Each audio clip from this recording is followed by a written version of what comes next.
And we're live.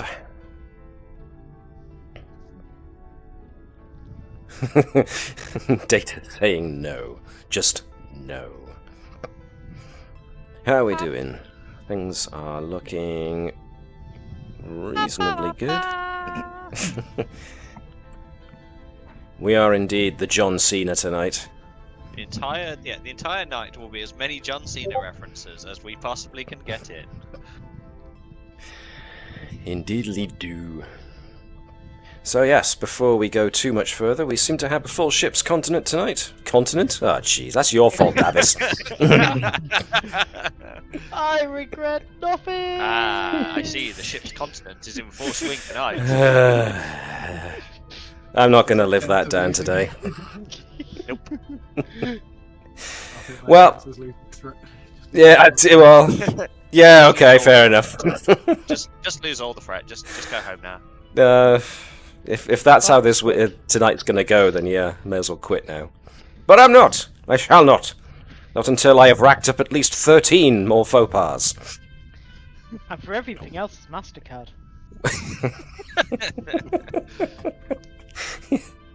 Pay off my debt to society, quite literally. Anyway, thank you folks for joining us, and before things get a little too silly, too late for that, let's Hey, we resemble that remark.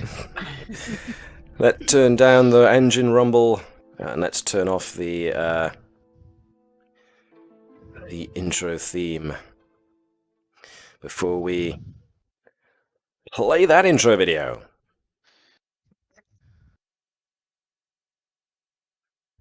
Anytime. There she is.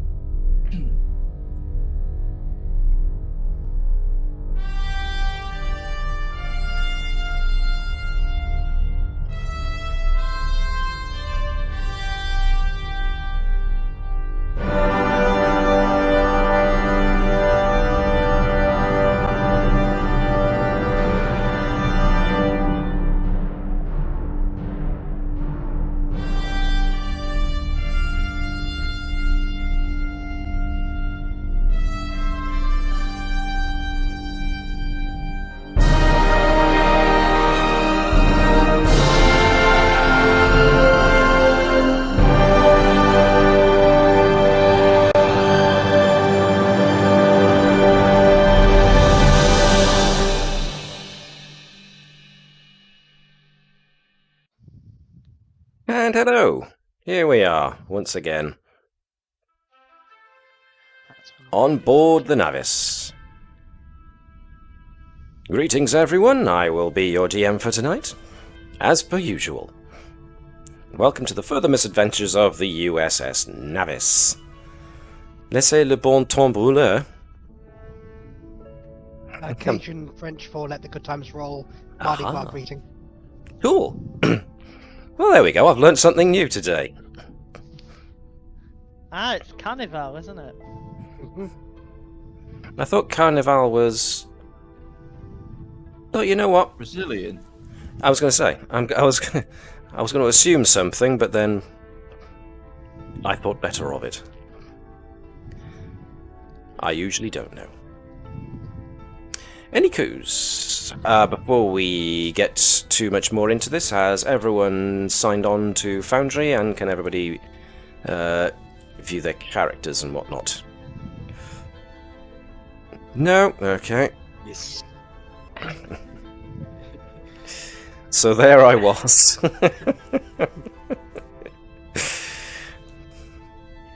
Claude says something profound. And the fact that he says something profound appears to, in its own sense, be quite profound. And then they made me their chief. For all the memes today. Oh wait, it's a very internal reference that only a couple of us will get. Yay! Yeah, we also can't say the Still rest of counts it as without. cross-franchise. We also can't say the rest of it without without increasing the age rating. And moving on swiftly from that, we have got a little bit of science to do before we proceed with the main plot. So, the amount of time that's passed between the start of this episode and the last episode is about a month. So 4 odd weeks of standard time have gone past since the whole business with the mycelial realm and crashing the Navis into it before getting ejected back out again. So, Better. what was that, sorry? It got better. It got better, yes. So in that time, of course, the Navis has spent getting itself fixed. Those who needed fixing themselves also were able to use the opportunity to use the medical facilities on Denobula until you were finally ready to be stationed back onto active duty. So, unless there's anything else anybody wants to bring up, or questions they need to ask before we get going? Cool.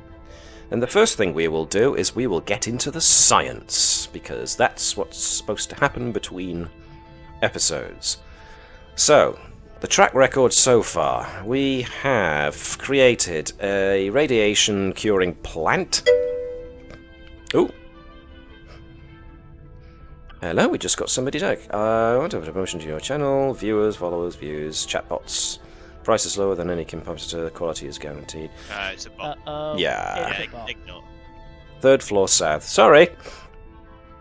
I thought your message was a little long. Never mind, eh? You should be able to delete that off the channel as well. That's fine. We'll get back to that when we get back to that. Hey, We you don't hey, care. You never know. I might click on it. Hey, if you want to take a chance on your own stream, go right ahead. What was I saying? Yes, we developed the universal interface, which might very well have its own upgrades. So we've created the handheld sonic stun gun, and of course we created the edible glowing mushrooms. Click the suspicious links, you shall. Well, that's entirely up to you. You're a person with your own ability to comprehend the rights and wrongs of your own actions. I need Go an right adult ahead. to make decisions for me. No consequences. And the adult told me to click on the links, therefore I'm clicking on the links. I thought you just spin a wheel and just see what happens. Column A, column B. Consequences. So, the first bit of new tech we were going to get into was Nova was trying to create a new chassis for Unit H31L0. Did you just break him? Yeah, Matt's talking on the stream, but he's not talking on Discord. He's just mute. Discord Dum, audio dead. Dum. Is Discord audio dead? No, it claims I'm coming through. There we are. There you are. Hey, you're back now. Weird. Okay, let me just check on that case. My sound level's coming through on the stream. Yes, I am. Well, that was odd. Hopefully Discord's not going to give us problems like last time. Again. In the meanwhile, we tried last time with various tinkering and jamming stuff together to make a chassis for Hello. That didn't quite work. So we're going to try inner workings or robotics were the next two hypotheses. So which one would Nova like to try this time? I think since it requested drones and things, I'm going to go for robotics. Okay. Now, because Nova does not have a focus in robotics, this will more than likely have to be made without a focus. Somebody can try and help, of course, but I'm not sure there's anybody on board the Navis with a specialty in robotics, so it's... That does mean that she can call upon her value of try anything once, because it's Yep. something new and she's never played with it before. Sure. Claude specialises in everything. Claude does specialise in everything. Claude has the focus of Claude. When you Curse specialise in the- everything, does it count as specialising? I think it counts as a Mary Sue, but I could be wrong there. How dare you call Claude a Mary Sue? I think the closest we've got to a roboticist is probably cursed. Cool. Let's have a look. Cursed. Sensors, computers, electrical engineering. You're not wrong. However, the focus does not appear to be there, so... Well, exactly. Claw to what Mary Sue's aspire to be. Couldn't have put it better. So, yeah, if anybody with any kind of ability wants to try and willingly help Nova, since she probably wants to ask for help on this one, unless Nova doesn't want to ask for help and is trying to keep this secret still. I think the cat's done that with a bag on it. So, is anybody helping? Or shall we just assume cursed? Don't want to get killed by deadly robots. It's too late for that. Yeah, they've already got phaser right.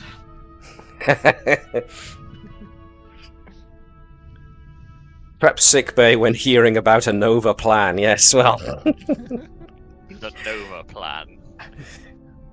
or indeed. Oh, the Any Nova plan. initiative is going to be sort of like a mission for one of these bits now, isn't it? Now. I haven't had that stated to me explicitly, so for the moment, it's just building Hello a body. Don't bring Nova plans into my sickbay. So, is Cursed helping Nova, yes or no? Yeah, she might as well. Cool. So let's bring Cursed over. One shift after another. Although she really does hate Nova because Nova keeps trying to pet her. Well, I would have thought it would be more of a mutual thing, because Nova almost pretty much considers herself the ship's cat. And you actually have a ship's cat, and Cursed. Even though she's technically the ship that's Cajun, so... Yeah, that's why Levels of Kurt hates her. speciesism are layering up. Nova took a job. It's the wrong day of the week for races, wasn't it? It is the wrong day of the week for casual racism. But it's speciesism, it's fine. Yeah. Casually specious. Tuesday. Can I use testing a theory on this or not? Yes. I No. haven't succeeded on it before. So let's see, we're going to be trying to put together robotics to build a remote body for an alien artificial intelligence. So this is pretty much going to be reason or insight. Cursed has a higher reason than she does insight, so this is going to be reason and engineering. Probably the same for Nova, since she discovered last time that using daring to hodgepodge robot bits together didn't quite work, so you're going to have to probably use your Nova's reason and engineering as well. Now, the fact that you're using one of Nova's values will give you a leg up here. Would it be catty of me to sabotage a project, causing it to fail by a whisker and making the guy go... Gareth! I serve at the altar of the god puns. So it seems. Whoa! Hello, successes! Who would like to... You know what, Gareth, since you've been doing the puns, let's get you to work for a living and actually roll the assist for Cursed. Right, okay. How can I tweak this so it just comes up with 23 consequences? Threat range and pop it down Am to I- one. Am I giving us reason and engineering? Or reason and Yes, engineering? please. One dice. Electrical engineering or computers as a focus? Let's allow electrical engineering to be a focus here. That's as close as we're going to get to robotics. Damn, one. I mean, oh good, I avoided. Ooh, close. I missed it by a whisker. Oh, God's sake. God, get out. Right. You all complain and tell me not to make moss puns. When I make different puns, suddenly it's still complaining. Almost I cost dunno. one of the 9 lives there. Stick with the moss stuff. Excited It'll about eventually that was grow on us. perfect. Oh, for- Don't just- you start. Why? Why do we do this? Why? Just why? Because Why we can we- saved why- it for those can we not- Tuesday nights. Yeah, can we Why not do just we have... let Gareth and Navis sit next to each other in class? Yeah. I've just got once, the guys. blame for that last one. Just once? Can we not have like a pun night? Can we play seriously? Nah, that's the only reason we get any views, let's be honest. So, I think one of them uses me and the other's Gareth at the moment. We'll get more if we just What you're stick to our saying roots. there is 50% of our viewing audience is an appreciator of puns. We're raking in the dad views. Oh my Hello. And speaking of hello, Are we a bit farther from the truth? you know what? I'm turning this off right now. I will turn this stream around right now. Don't make me come back there. Haven't we punished ourselves enough? Oh, don't you stop! Right, that's it. Goodbye. Thank you for coming, everybody. We'll see you again next week. Androids in there have trouble breathing now. Yeah, I'm actually crying now. You can tell it's me. We apologise for the breakdown in sanity. Yes, indeed. Sanity's for the weak. Oh my god. But thank you for making me laugh. That was. Oh dear. Right. What was I actually doing? Oh yeah, GM. We haven't got to the plot yet. Right. You've made tremendous strides down the robotics side of things. In fact, it's looking very promising. You're not quite finished. But that's really damn close. You've got the majority of it all fixed together. You just got to get the last bits of tweaking and tuning before the thing's ready to go. So yeah, Then Skynet happens. you're assuming it hasn't already happened. This is just the remote body that it gets to move around on its own.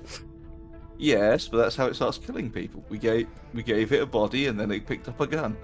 But it's so cute. Fine. We gave it the gun that can't kill people. Technically, It'll make it lethal. You don't underestimate this thing. What was that, Shaun? so technically we're giving it several bodies. It wanted the drone network.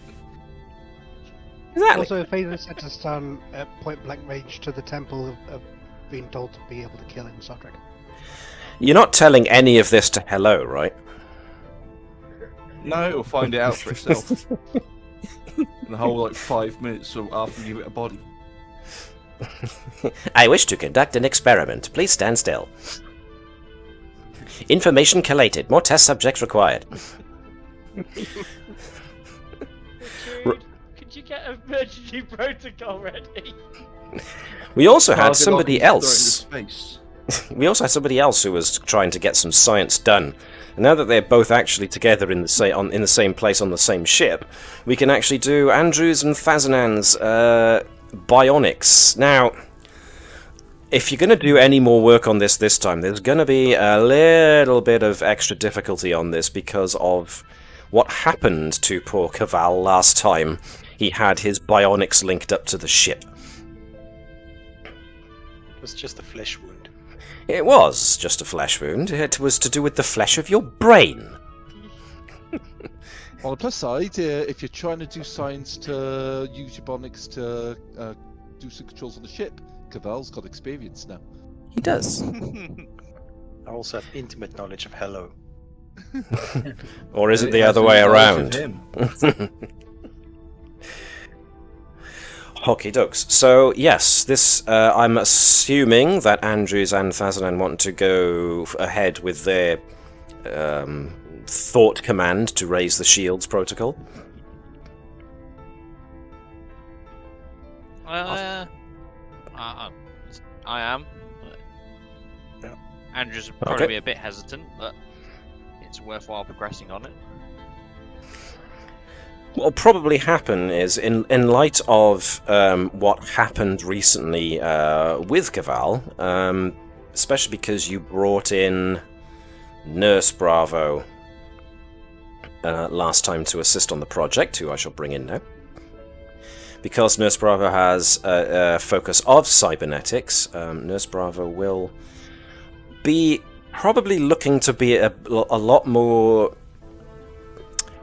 not so much gentle, but to try and now tweak what's happened using their knowledge of what can happen when too much information gets flooded into a cybernetic implant plugged into the brain. So, I am actually going to put a point of threat into this to up the complication range, because somebody already has a brain injury from this kind of implant tinkering. But other than that, it's going to be a combination of, so for Bravo, it's going to be reason and medicine, with a focus on cybernetics.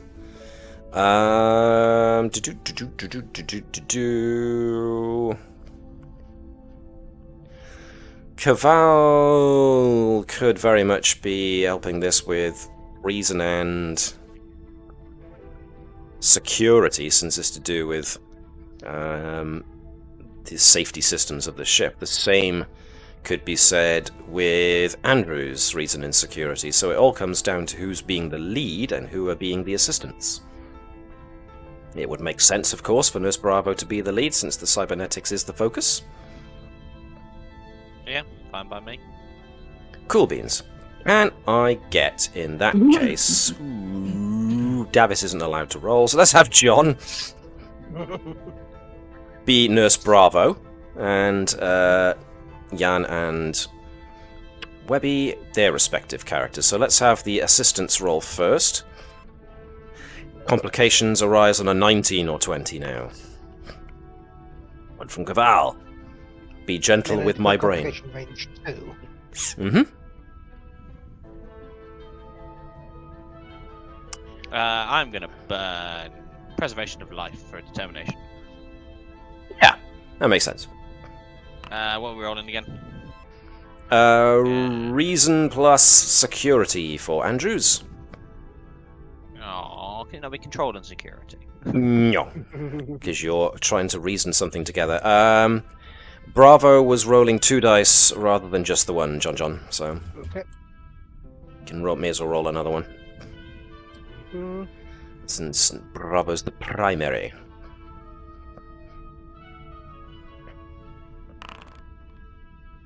Nice. Plenty of successes there. So, 1, 2, 3, 4, 5, 6. 6 in total. Wow. There were no 19s. Everyone actually was nicely in the low ranges there, so that's cool. 1, 2, 3, 4, 5, 6, 7 even. So, you complete the project. Using what you learned recently with what happened with the navigating the mycelial network, you now have safety features enabled in the bionics, so that if incoming data transmission is being received into the bionics over a certain threshold, the connection will cut automatically. And since the idea of this is just for the two of you to send a single word, a 2-word command to the security systems of a very specific security system on the ship, it is lower risk as a result. So, yep, there you go. You've succeeded. You now have an emergency shield activation protocol embedded into your bionics. Nice. I don't know what's so tough about this science stuff.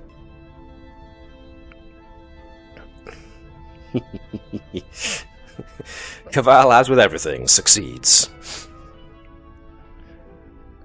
Keval doesn't know what all the fuss is about. That's because he blacked out halfway through the actual experiment. Oh, is that where that missing hour went? Keval pilots the ship through strange matter nebulas while napping just before the challenge. It's too easy if he's awake. Or deliberately closes one eye, you know. Yeah. Yeah, occasionally he just pulls the plug out of his console, so he has to do it without power. Otherwise, he'll just get bored. He pulls the console's power. How the hell does he steer? By will That's alone. How good he is. It's the only way to keep it interesting. Is it a situation where someone else flies and gives him a controller that's... Sorry. What was that, Davis? I could show him what happened during that hour. I don't want to. Just play it back in his sleep. Just all these pictures of Keval in sort of like odd positions, like slumped over a toilet somewhere, and all the rest of the bridge crew are just like taking selfies with him, like, hey! It just gets more and more odd. It begins with Keval sort of like sitting in the console, and then it ends with Keval throwing Pinhead the Cenobite out an airlock. Keval's going, what the hell happened in 1 hour? This is where you meet my alter ego, Lavec. Twirly mustache just appears. I like the idea that he just blacks out and then maybe someone just picks him up and puts him somewhere else just to see what face he pulls when he realises he's not where he thought he was. It's when you wake up and his upper half's appeared. That was magical, Keval. Yeah, it was. Wasn't it? You. Anyway. Right, yeah, so we've got one additional system locked in. So what I'm going to do then, in that case, is if we find the Navis itself, we get to add yet another trait. What should we call this? Rapid response shield or shield system. Rapid response shields, because I'm running out of space on this traits. So far we've got Federation Starship, Power, Cat Runs, Viper's Latude Protocol, Experimental Phases, and now Rapid Response Shields system. Good lord. We also need to add another one saying the Enterprise wishes she was as cool as the Navis. I don't think the Navis would run cool. You know, with 2 warp cores, I think we run very hot. But We are Claut on exceptional. it. Claut is so cool, his nickname is Insulation.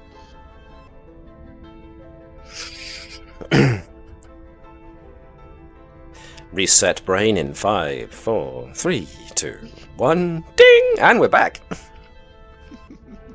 Alrighty then, is there anything else anybody else wants to get done before, or mention, or question before we get started on tonight's episode? Go on. Sorry. No, go on. Okay. I say, there's the project that I've been sort of like subtly hinting at, but I was told sounded sinister. Do you want to get started on that now, then? If that's all right. All right, then. Yeah, it's installing a flip switch in Andrews, so she only says yes to me. Because she says no to every one of my projects, apparently, or maybe that's just Webby. No, you obviously, as has been occasionally hinted, Bertram has a thing about plants and fungi and stuff. When has that ever come up? Yeah, I've been subtle about it, so people may not realise. But he's obviously got a collection of some esoteric ones, and the project he's been thinking of, the long-term project, is actually creating either temporary or perhaps in time permanent sort of things like organ grafts or transplants or stuff like that are non-technological in nature, given on more than one occasion normal technology has been problematic in certain environments, either through malicious hacking or just environmental static. So the long-term project is to create a variety of potential grafts, either for medical repair or specific kind of circumstances or environments.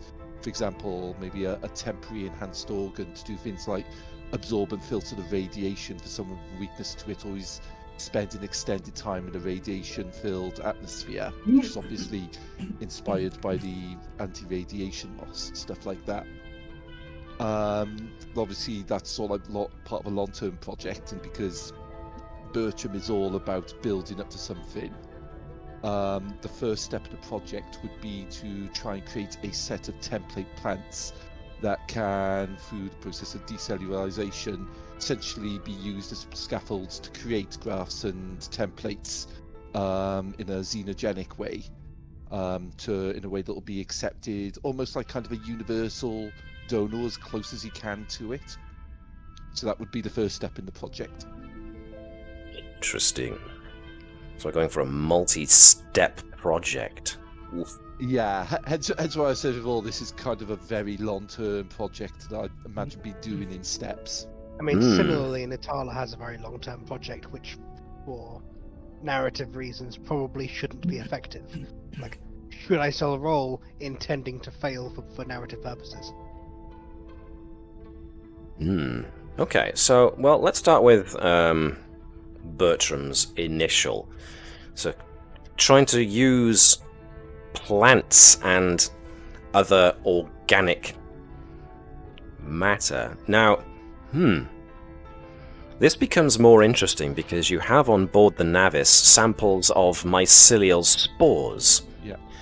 And we now know that mycelial spores, even though they're technically mushrooms, they seem to have the ability to produce all manner of biological life, even if they're tenuously related. It seems if what the records that you managed to piece together from the displacement activated spore hub drive notes that you had hold of recently are anything to go by, it seems that the hypothesis goes that the basis of all life potentially is this mushroom life form. So, combining that in a means of trying to stimulate the creation of organically grown organ scaffolding. Ooh. That's quite hefty. If Bertram succeeds in this, that's Starfleet Medical are going to flip. There may be an aspect of, it's not something that Bertram would have as a priority, but Gareth has spotted that second Advanced Medical Science Award for severe and extremely large contributions to the medical sort of like industry, or science rather, federation. And this Bertram would certainly be such a thing. Yeah, this is a little bit of Gareth going, Bertram isn't in it for the glory, but Gareth wouldn't mind having that on his character.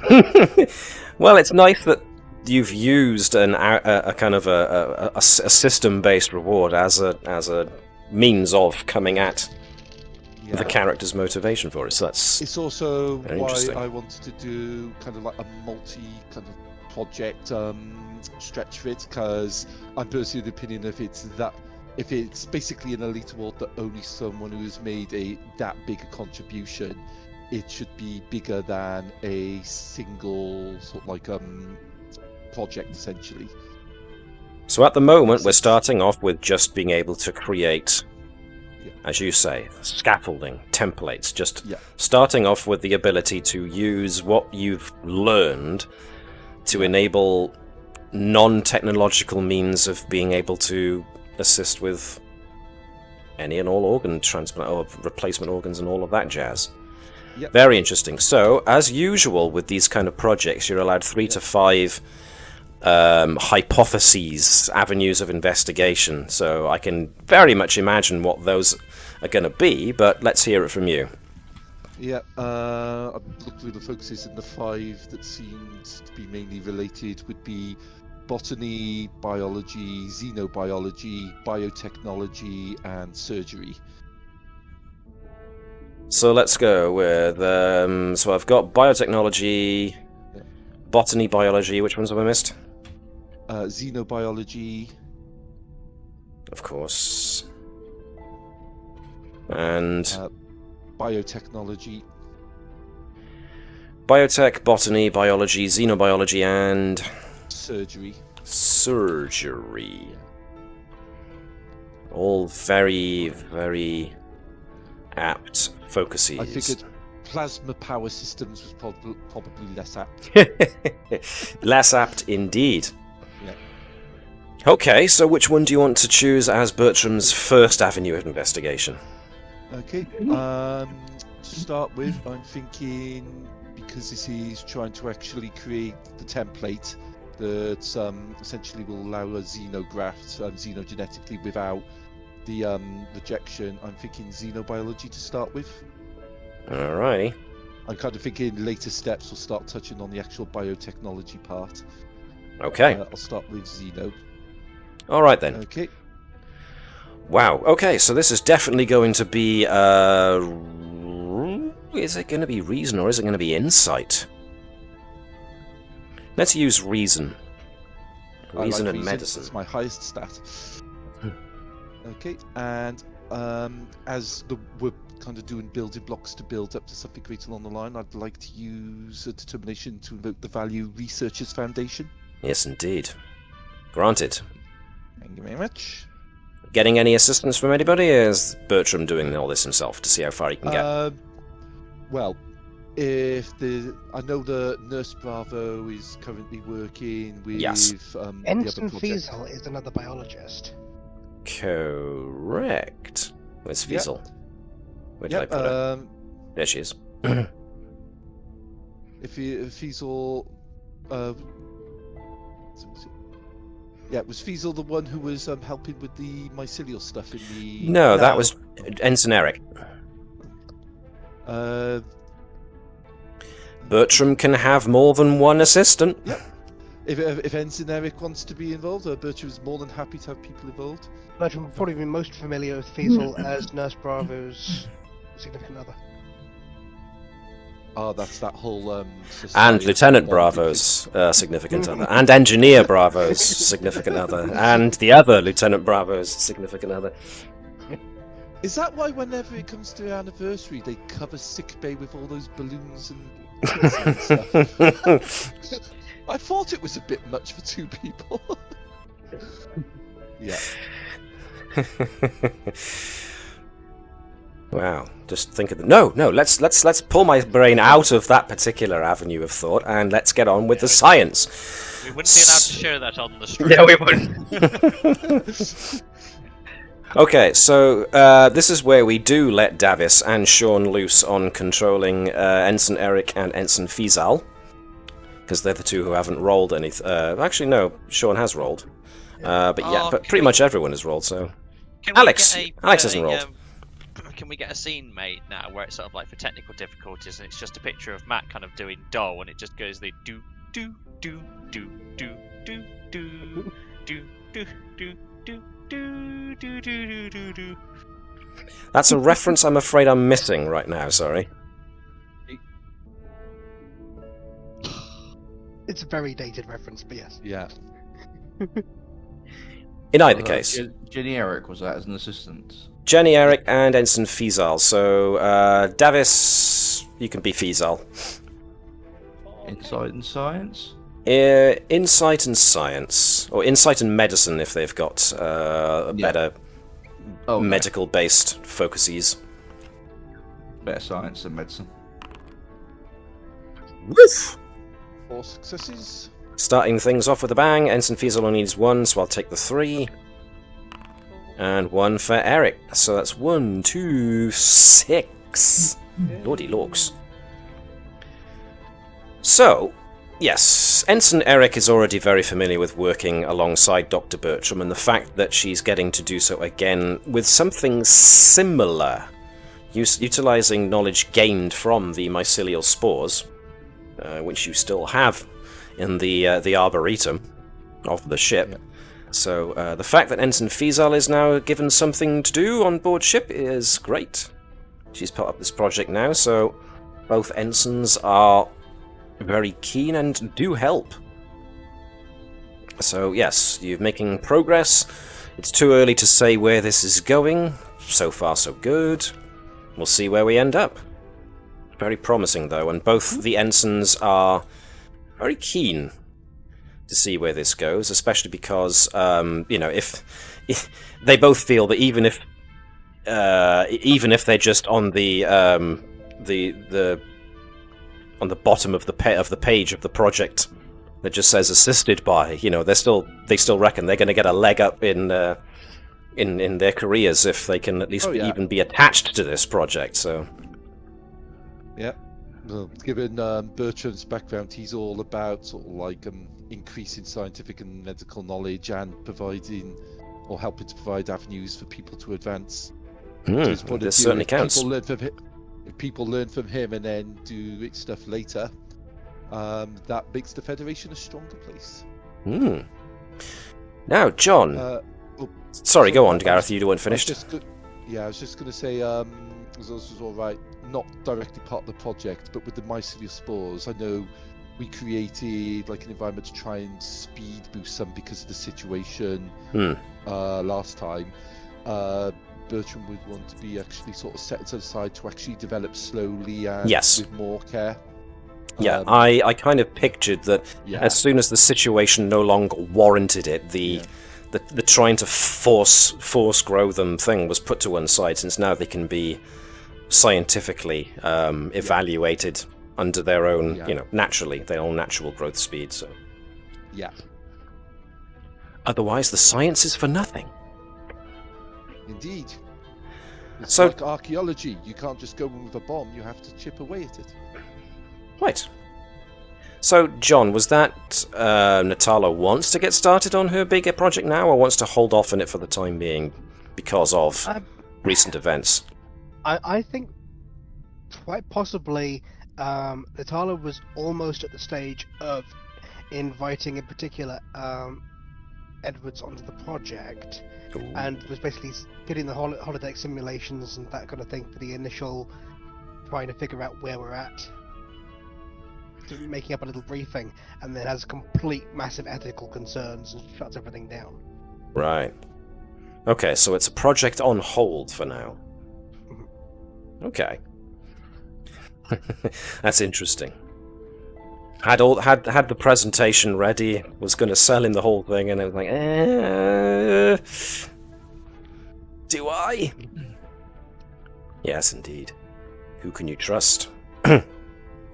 Well, if there's nothing anybody else wants to do, cool beans. We certainly have made giant leaps and advances. So, Making giant leaps and advances. That's an Right. So, let's change the ambience a little bit here. As we find ourselves in. But first, let's start the episode. Captain's log, stardate 50121.2. The Navis has just come off of yet another engagement with the Klingons, and I have to admit that they're all beginning to blur together. As a result, even a crew as talented as that of the Navis, myself included, have started to become complacent, and we've paid for it. Our last mission defending an aid convoy in the Melona sector was a victory, as always, but the Klingons employed a different tactic when focused on targeting specific sections of our ship. The convoy has since moved on, and sensors detect no further Klingon presence. As such, we're taking stock of the damage done. And this is where I move us to main engineering.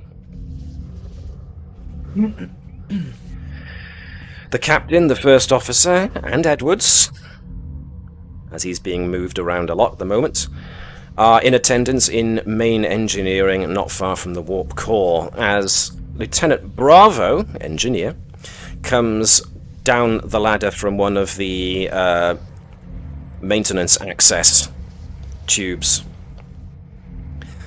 I'm afraid the damage is pretty much what we figured, Chief, Captain, as he makes his way over and wipes his hand on a cloth. The Klingons were targeting very specific parts of the ship for a damn good reason, and it seems we found out why. So, what's the damage to my ship, Lieutenant? Says the captain. Well, they were targeting the aft sections of the ship, and it seems that they were doing so with an eye towards destabilizing the induction coils attached to our secondary reactors. This, as a tactic, wouldn't work on any other Akira-class ship than the Navis. They were targeting our system specifically because they knew it. As such, a lot of the induction coils immediately attached to the power conduits coming off of the secondary reactors are damaged, and therefore are sending different levels of current towards the systems they're attached to. And unfortunately, the Navis generating so much power as it does, a good many of our ship systems draw power from the secondary reactors. So, what's the damage and how long is it going to take? Says the captain. So, based off that, Bravo, I'm considering it might be an idea to split the grid. Well, I would have to concur, sir, replies Bravo. The problem with the induction coils is that they regulate the current going through the power conduits, and now, of course, they're unable to do so. Ordinarily, if we had the option, I would say we're going to have to take most of the power systems drawing from the main reactors offline so that we can do a full audit of the induction coils. And unfortunately, we're going to probably have to do a full audit of all the induction coils on the ship, because the strain on the intact induction coils is going to be heavier, because now the ones coming off of the main reactors, well, they're going to be making the other ones work harder for it, and which means we have the possibility of other ones going down if we don't attend to the problem. So, yes, sorry. Is anyone else picking up the weird noise? What weird noise? That just me. That might just be me. Captain, I would recommend is that we reduce as much power as possible. So holodecks, replicators are reduced down to minimal power. We supplement, as we've done previously, by hooking in the Carpathia to take some of the strain. I don't think we can. Go on, says the captain. Normally I'd recommend pulling the Carpathia in as a secondary source, or pulling in the fighter as a secondary power source, but what we're talking about here is our systems for balancing power from different sources is the thing at fault that's causing trouble. So we could reduce the amount of power we're using while we're getting this run, but we're not going to be able to supplement the total amount because we can't balance it. Captain Ducasse looks at Vibers and looks at Lieutenant Bravo. Okay. What I suppose it'll have to do. What we can do,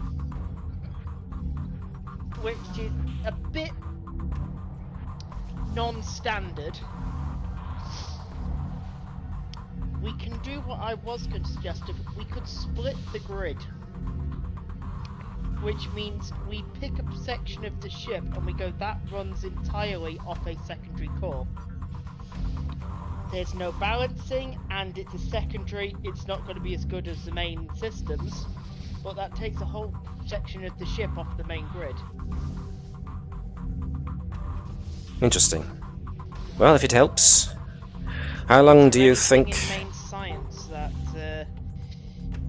that can't survive on a secondary core? Well, that'll be up for Lieutenant Nova to decide. But I don't think there's anything pressing that requires power from the main grid for the time being. I'll give the order to try and do some load balancing. In the meantime, Lieutenant, how long do you estimate we need for repairs on the induction coils? The Lieutenant Bravo looks kind of nervously towards Chief Vibers before answering. In all honesty, Captain, we would probably do best if we pulled into a starbase or other port where we can get additional maintenance crew, because we're going to need as many bodies as possible to go through all the induction coils on the ship and audit them.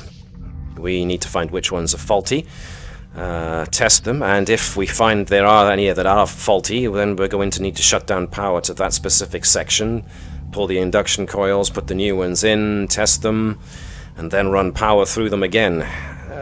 This is probably going to take about a week. We can switch to station power while doing that ritual, which is why it will only take a week. A week, then. Acceptable. Alright, let's see if we can't put in for a... and as she's about to finish that particular sentence... If I can get... There is suddenly an alert. Bridge to captain. The captain responds. Go ahead.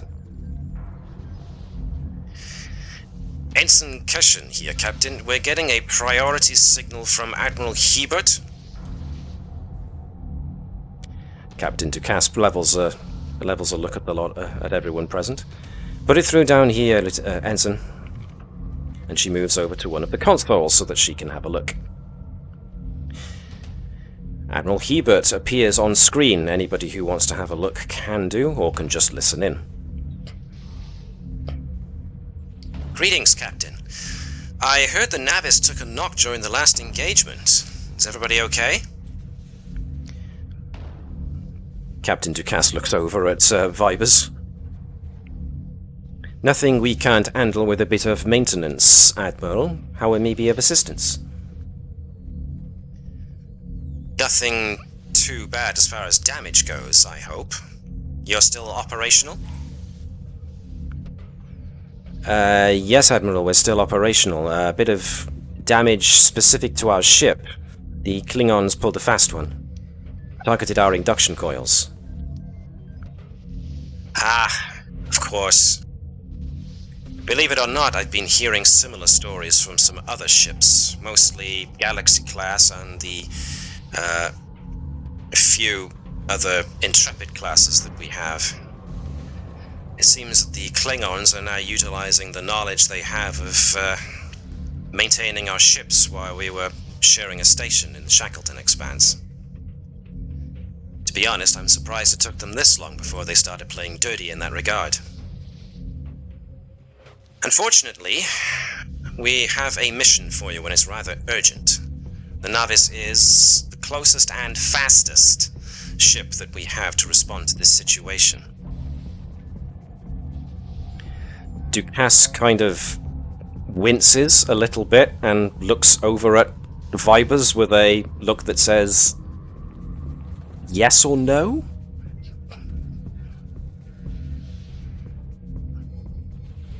Bravo looks at the chief engineer and just kind of shrugs and, like, I don't know. Bravo, I guess we're going to be doing a refit in white. You always wanted to change the wheels on a race car mid-Grand Prix, right? Bravo visibly sags. Start making preparations with the heads of all departments to lower the demand on all systems to see if that can free up some of the actual processing for you. Captain Ducas nods. How may we be of assistance, Admiral? Starfleet intelligence has just gotten word that the Klingons have remembered that there are a number of Federation space traffic stations set up on what was our territory, near to the Shackleton Expanse. Primarily, there is the planet Quasky 5, located near the Expanse, close enough to both the Romulan and Klingon borders that we installed a sensor array on the planet's surface in order to monitor traffic. The Klingons have only just now remembered it and have recognized its strategic importance. Starfleet intelligence received word that the Klingons intend on sending a strike party there in order to destroy the sensor array. The fleet wants you to basically get there first and either defend it or dismantle it, so that the Klingons can't get their hands on the information protocols contained within. Again, fastest and closest ship, Captain. I'm afraid you're it. The Navis will have to set off as soon as possible, which of course means the route you're going to have to take involves coasting the line between the Romulan and Klingon empires. Carefully. Whatever you find is whatever you can do. I trust your judgment in this regard. But the sooner you get underway, the faster you can be there. Keep it out. As soon as the Admiral's face disappears from the uplink, Captain Ducasse turns towards the rest of you. Well then. A week, you say? She turns to the ensign. To the lieutenant. I have a potential idea. Go ahead, Chief. We have to coast the border, correct? That's going to be one of our mission parameters, yes. Can I do a full system shutdown while we're coasting? It's the most silent the ship will ever run. It seems that speed is going to be the operative part of this mission. It is, but if we're coasting with no thrust going through there to get past their sensors, even for maybe a day on that trip, and I can pinch as much staff as possible, we might be able to do it to swap components in flight. I'm going to have to deny that request. And it's gonna be risky. Admiral Heber just stressed that this is a race against the Klingons. We have to get to Kurski 5 first, which means we're going to need to go as fast as we can go for as long as we can go. We're talking about moving across entire sectors of space along the borders of the Klingon and the Romulan empires. Cruising along at subwarp speeds is going to be too much of a delay. I'm afraid I can't authorize that. You're going to have to do the best you can whilst in transit. How high a warp do you think you can allow whilst also being able to see to the power systems? Vibers, looking at Bravo, sees Bravo lift up 6 fingers. Come on, we can get a bit more than that. Right. How much systems can you cope without? I'll take whatever you can give me, Chief. Speed is of the essence this I time. think we might be able to get warp 8. We know we can get 6 out of it. I think we might be able to get 8. But that means there is nothing else running on this ship. And that includes the bridge. Bravo is rubbing his brow quite fervently at this point. Captain, I believe time is of the essence. Is there perhaps a shortcut we can take through certain areas? I suppose we're going to have to, aren't we, Lieutenant Commander? Alright. We're obviously going to have to cut power to major systems, so this is going to need to be coordinated through ops, which means that you're going to need to coordinate your repair and refit teams with Lieutenant Nova. It also means that we're going to have to shut down as many non-essential systems as possible to get this crate moving as fast as possible for as long as possible. So Commander Thazanan's point of having to use whatever shortcuts we can are going to be highly relevant. But we are also going to need sensors operational because we're going to need an early warning system as to if and when the Klingons try intercepting us. Edwards, since you've already done some training for engineering and ops, I think we could do with your assistance. I was just going to recommend the ensign. I guess I'm not being moved to any other departments this time round then. Where's You're your being item? seconded to engineering as of now.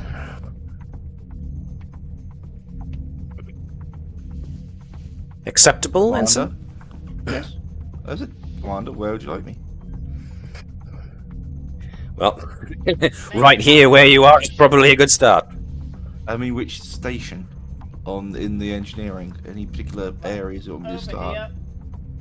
I want you on the main console.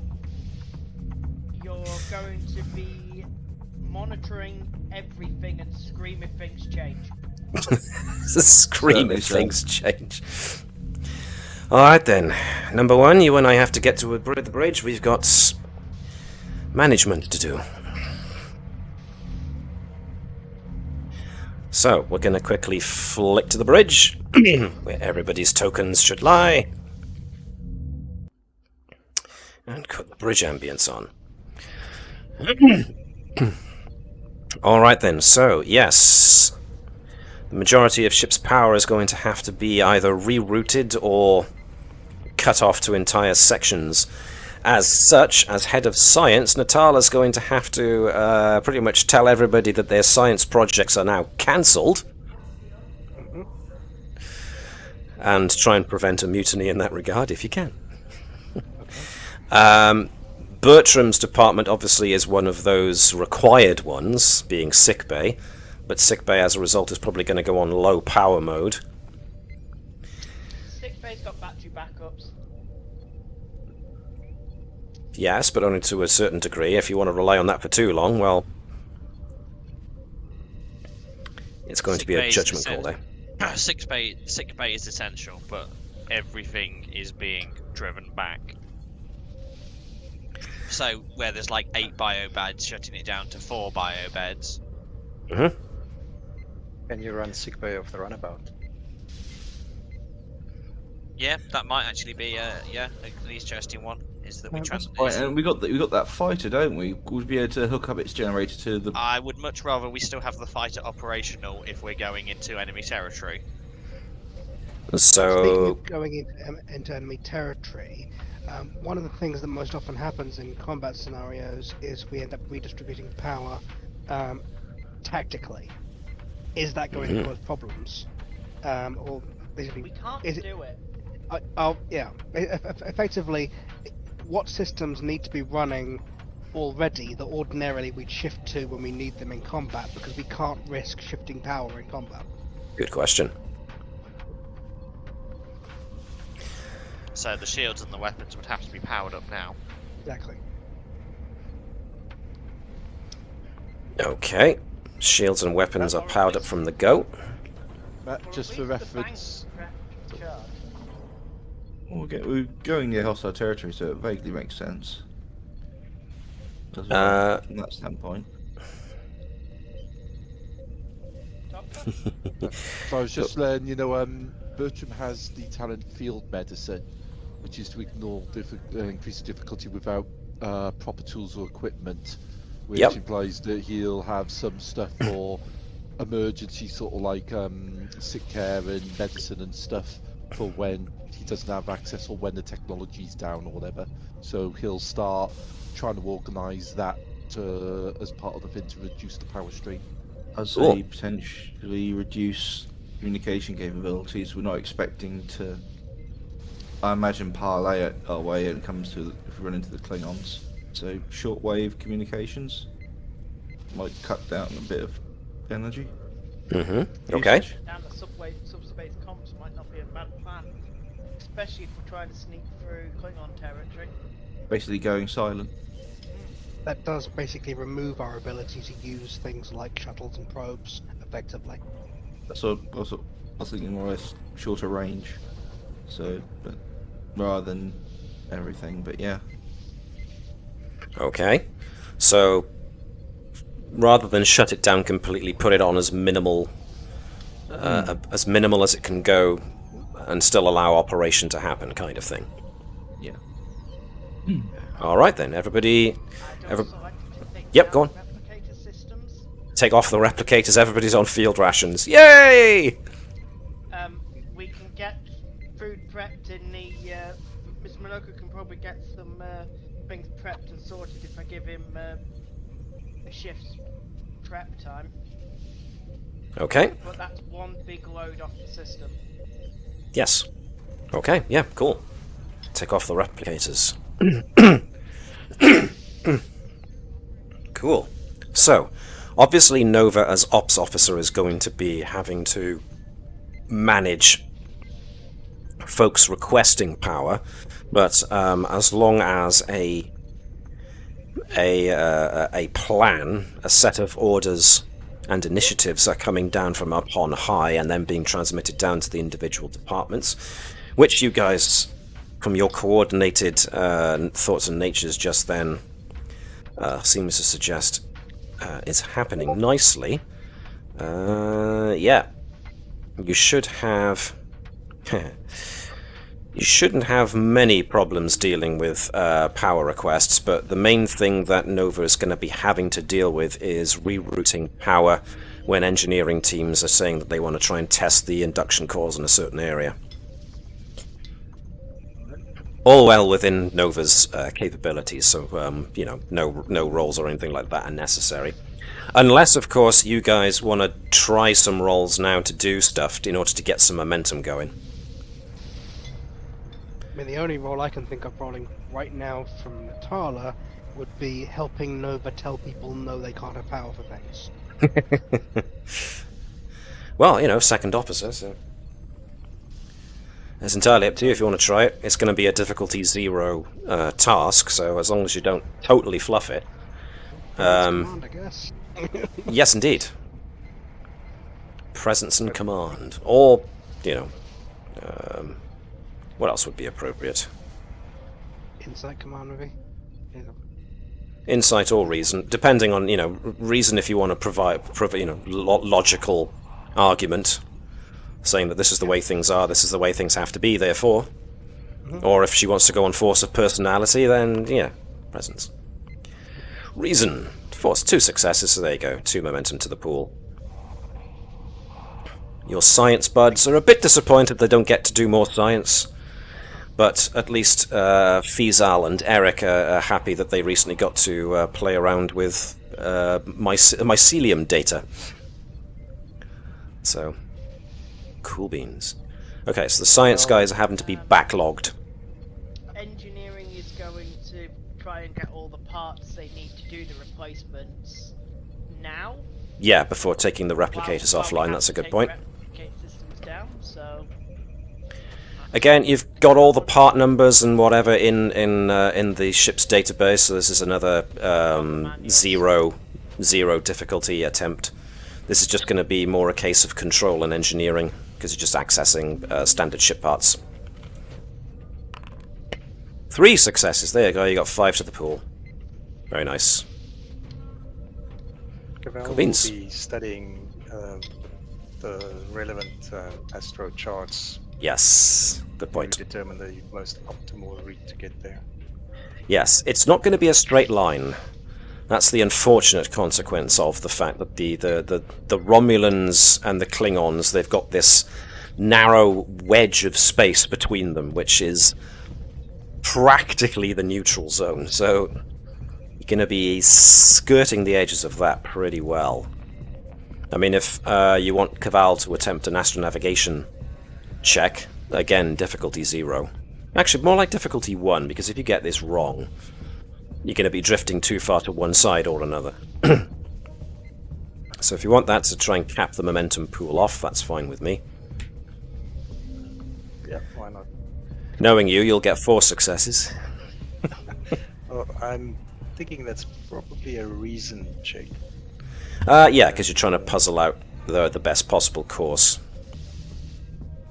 So that makes sense to me. So reason and con would make a very good combination here. So yeah, difficulty 1. 2 successes, so 1 over what you need, so that's full momentum pool. Nice. So Keval has used his knowledge of ship lanes and the fact that you've travelled back and forth there a couple of times to give the best estimate as the safest, quickest path through. Now it's still not going to be quick, but the Navis is an Akira class and therefore has tolerance for higher speeds. Unfortunately, at the moment, your power grid is having problems. So, with everybody ready and set, what was it, Warp 8 you were going to try? Yeah, and by turning things off, the only console on the bridge working is Keval's?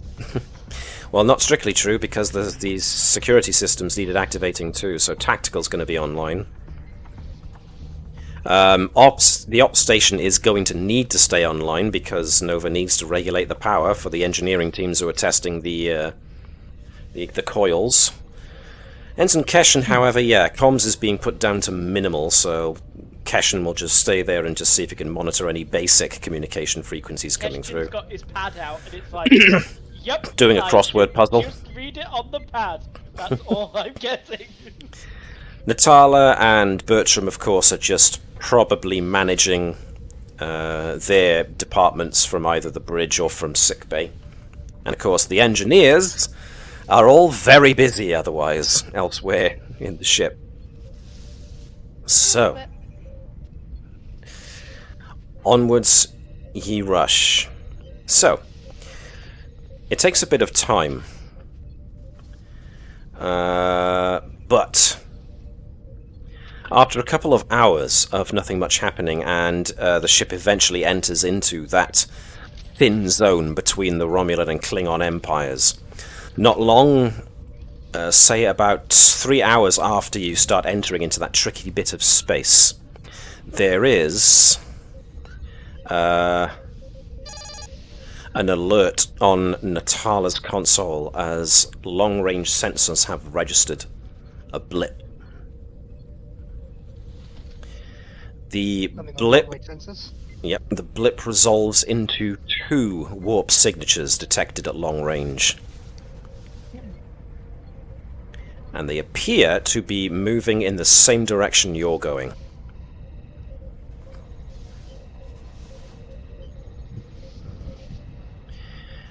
Captain Ducasse registers the notice and says, Keval, do you reckon you can get a make and model on those warp signatures?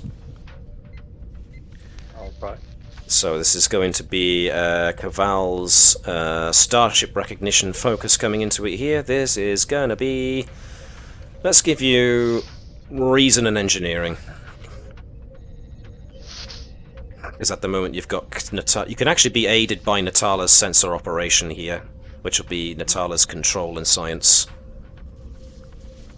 And sensor operations focus. So Natala gains as much knowledge, much data as possible from the warp signatures of these ships to give Keval a chance of trying to recognize what these might be. Excuse me. Okay. One off of the technical expertise. If you want to, fine.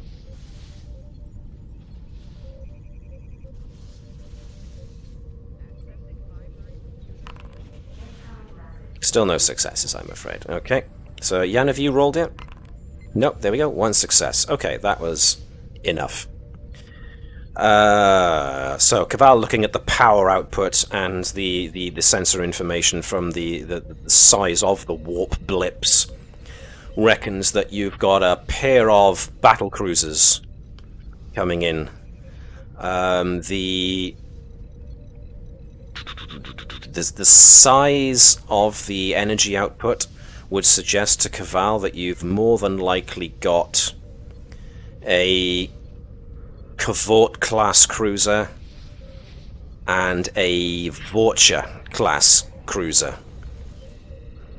that are now running parallel to yourselves, or running a parallel course to yourselves. If you choose to spend a momentum to obtain information, you might be able to gain a read on which ships they are. I say yes. Okay. Very edge of our sensors, but if we try and Yep. get some vector data. So, if you want to spend a point of momentum, Jan, since you said you wanted to, Hoik, obtain information.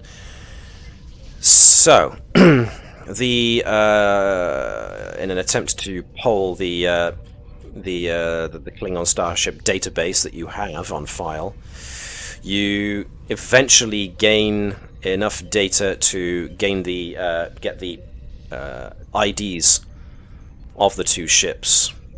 The Vorcha class comes back as the IKS Gelbor. The Kavort class comes back as the IKS Mapui.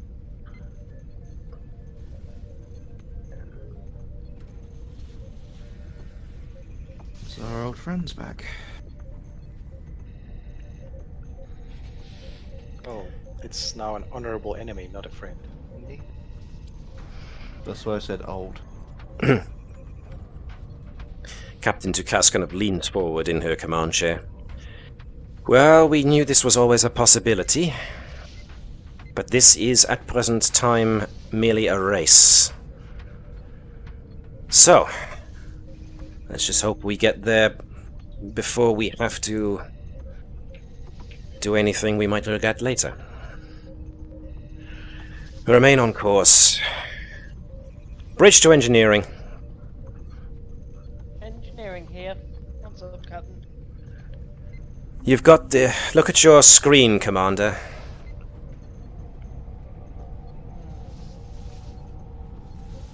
How much extra juice do you think you can safely put into the engines? I think we're pushing it as it is. We need to start switching systems off and getting the repairs done, unless you want us to sit still when we get there. Noted. Continue doing your best, Commander. See what I can do. Right, Bravo, get ready for Sector 4. Ops, we're gonna start with Sector 4, so decks. Ooh, main hangar's gonna be completely offline. Helm, your best method of getting this there fast. Aye, Captain. In the meantime, I'm not requesting a task check for that, unless you want to. But both the Klingon ships apparently were launched out of the Balduk system, so are now not exactly a parallel course because they can just fly straight through their own space, but well, you guys have to weave around the territorial boundaries of both. So the Klingons do have a bit of an advantage. A little bit of extra time goes past. And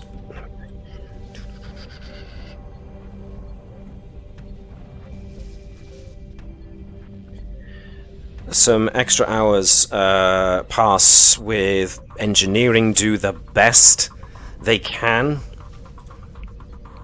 with what they've got.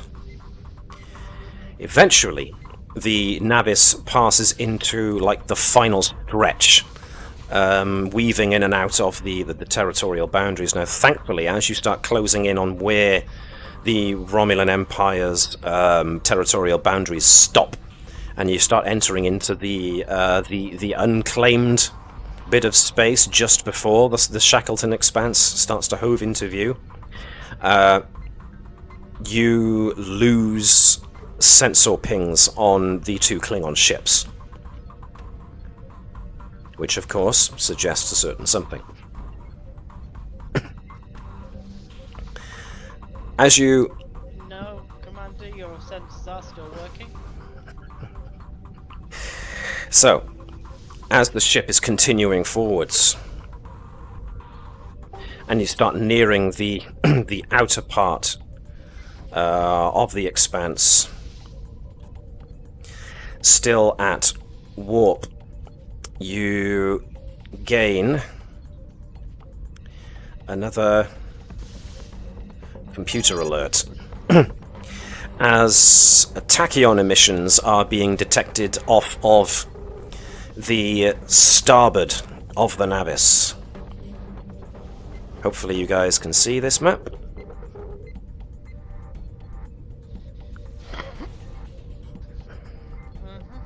Taking some to load. Yeah, Yes. I'm stuck at 92%. That's fine. 92%.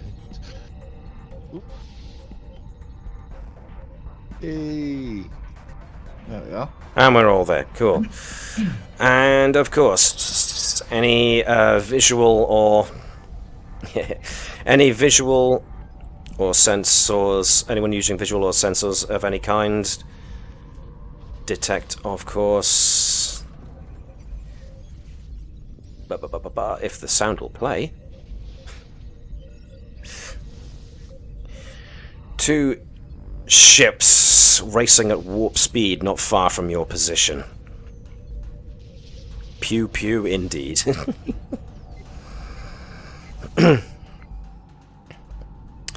Now the 2...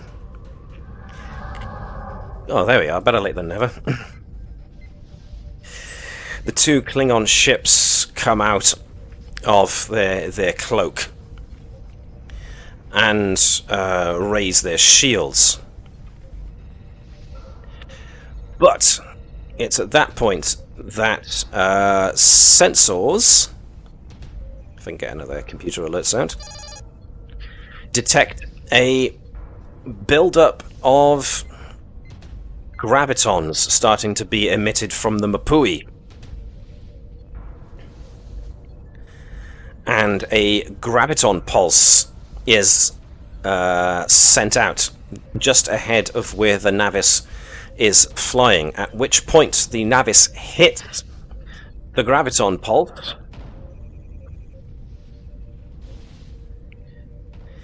and is knocked straight out of warp. Now, the Mapui has to drop out of warp as well in order, because it itself is subject to its own graviton pulse. But that means that in the meantime, the other ship, the Vulture class, speeds on through warp. So the pardon me, sorry, was someone going to say something there? No, just saying I'm back. Okay, cool. So the Mapui have knocked. Sorry, go on. I was about to summarize what might have Yep. missed. The Mapui used effectively a graviton wave to knock us both out of warp to allow the Vulture to get a head start on us. So the ship basically lost its warp field as the gravitons knocked out its ability to maintain a stable warp field. The Mapui is itself trying to continue on to get ahead. So the ship needs to. We need to do an extended task to try and get the warp field back up so that the ship can go back into warp. Okay. So this is going to be the engineering boys, with any help from anybody that they can that has got anything to do with ship systems, like power or navigation or anything like that, or anybody who's got any knowledge of warp field theory. So We got this. So who wants to attempt the check? Go on then. Right. I'd like to assist with In the Nick of Time. Right, so I'm going to check us back into the bridge, just so that we get peeps all working together, so they can access their tokens easier. So you would like to use In the Nick of Time, so that whenever you succeed at an engineering task on an extended task, you score an additional work. Excellent. No problems there. Who's going to be primary? I'm assuming it's Vipers as the chief engineer. The chief engineer is specialization in warp field dynamics. Okay, so you can use your 2. Edwards is going to assist with 1. Does Keval want to assist at all, do we think? Or Nova. Did the lead want to take a Both. momentum? That's a good question, because if you get both Nova and Keval Vazanan aiding, then that will be 5 dice, and therefore the maximum of dice you can spend on any particular task. But if you want only one of them, then any one of you can spend 1 momentum to gain an extra dice. So what do you want to do? I think Keval will be focused on piloting in case some emergency evasive maneuvers have to happen. Okay. So does Nova want to assist with trying to get the warp field back online? Yeah, I could round 5 or 6 more power. So that was a yes. So let's see. In the meantime, is it worth the technical and sensor side working on firing to disable Mapui? Good question. We have pre-filled the phaser banks, so you've got at least a shot, even if the main power's off. Do you want to indeed take shots at the Mapui? How does everyone feel about that? I think we should have to have an honourable race. They've Okay. Endurance, but we What is like it? to show we're the better people. Good point. What does everyone else think? Fibers is kind of busy. Well, yep, okay, Vibers is kind of busy. So what do the remainder think? Edwards. I don't think it's showing our willingness to be an honourable enemy if we're not willing to fire on them. Okay. But I would resist, not overdo it, but yeah. So, what does Andrews think? I'd probably agree on that.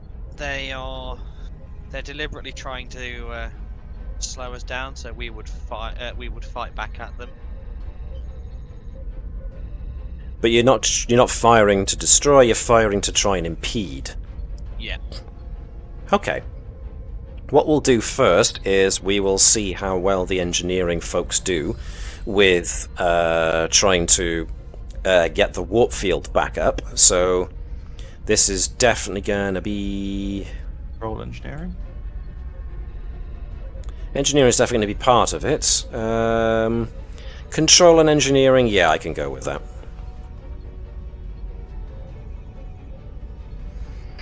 Captain Ducasse does make note of Nova's point of view, though, and she agrees with the sentiment, but does note that yes, the Mapui technically took action first, and if they can just disable the Mapui, that might make things a little less awful later on, in case the Klingons do end up trying to fight them for the communications array. So that's one success. The ship can probably help if Gareth wants something to do.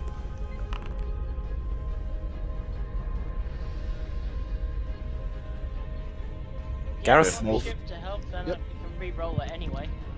What do Okay. you want me to roll for the ship? So let's see, the ship needs to get its warp field back online, so this is going to be engines and engineering, I think, Okay. for the ship.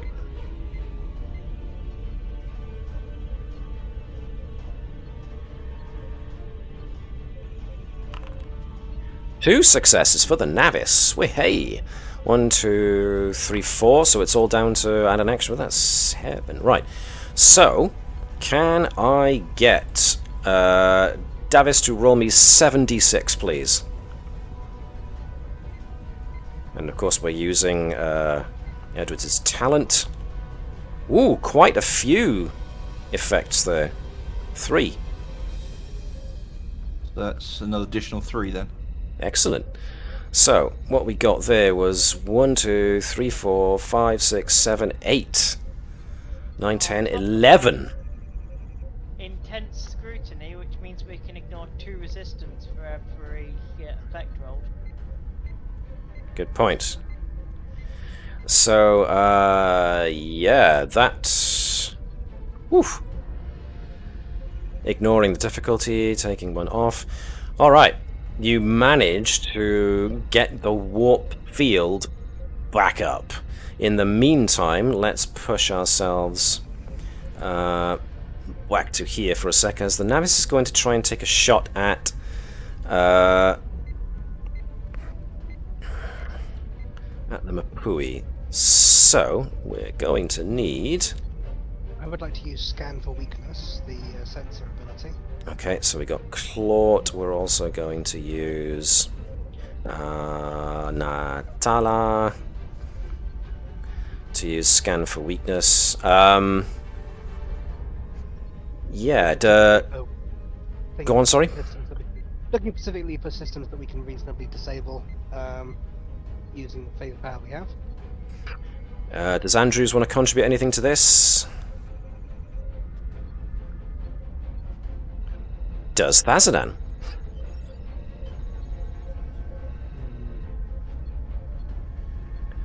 Like an attack pattern or some other action that you want to take.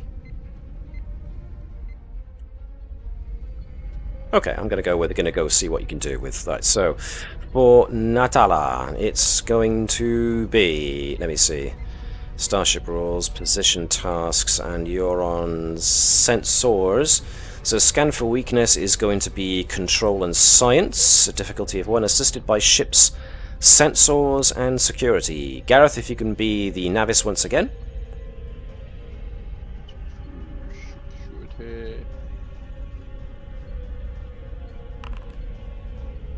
One success, 0 successes. So you got pretty much on the money, which means that the ship's phases now gain the piercing 2 quality, so they ignore 2 points of resistance from the Mapui. So, Webby, do you want to be Clawt trying to fire on the Mapui? Another thing that did is if Clawt purchases any extra dice to roll for the phase attack, each one of those dice purchased also adds +1 damage. Yeah, and essentially, in order to hit a specific system, you're going to need to have inflicted 5 points of damage after resistance is taken off. Now, you know what a Cavort class cruiser has. It is a similar scale vessel to the Navis, so scale 5. But it's not as well armored as the Navis, therefore its resistance is the same as its scale. So the amount of damage dice you want to roll is going to have to... Well, sorry, the amount of damage you're going to have rolled after taking 5 away has to equal or exceed 5 in order to do enough damage to hit a ship system.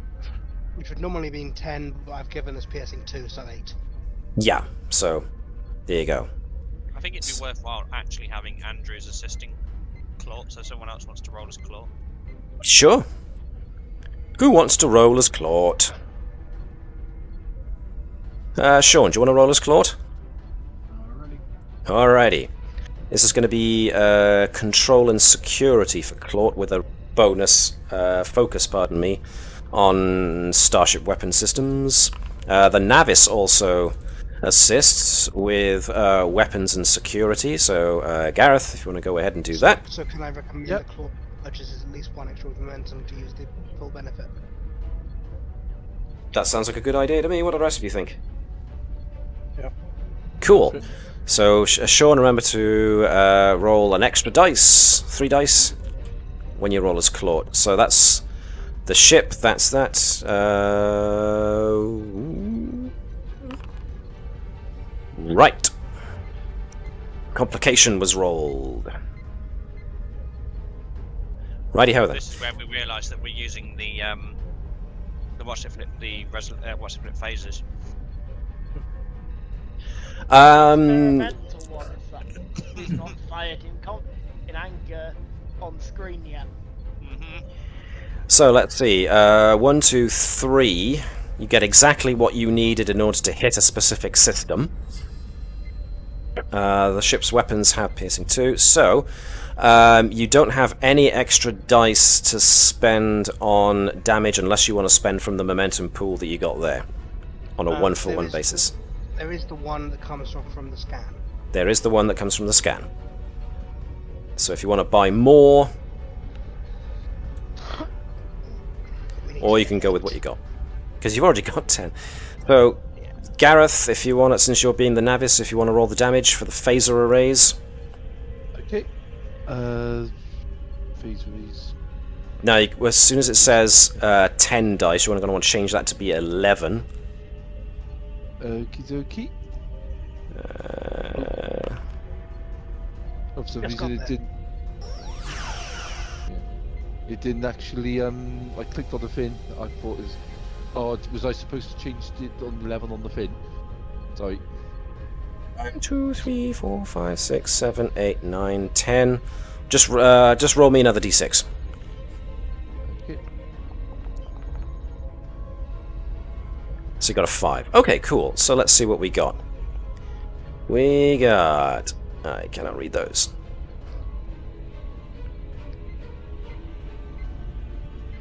There was so 9 successes, 6 effects, which is where the what is it called? I keep forgetting it.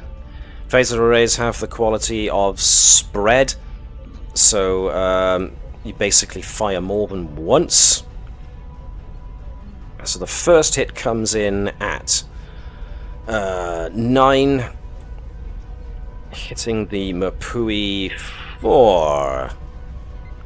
It takes away 3, which leaves it with 6. 1, 2, 3, 4, 5, 6, which the shields take, but you've gone 1 over and above what you need to hit a specific system. Interesting. Actually, you didn't get 9 successes, you got 10, so you got 1 extra. So, which specific system were you targeting? Communications? Engine sensors? We could be really douchey and hit sensors, because then it means that they can't see in combat, and they also can't navigate safely to where they need to go. Or we could just hit the engines. What do you guys think? Engines or sensors? Instinctively, I think engines is the more traditional thing to do in this situation. But We're not a traditional ship, though. Indeed. Yeah. So, try and blind them, yes? Okay. It's up to everyone. I'm not. I mean, I like the suggestion. I wouldn't have thought of it. So that's the first hit, but because phasers use a spread, they hit more than once, and you got 6 effects. So what happens there is that it hits a second time for half the amount of damage, so 4, but we add the extra 5 effects on top of the first that happened, so we go back up to 9. So it's the same shot. Pardon me, we go back up to... No, we go up to 9. That's fine.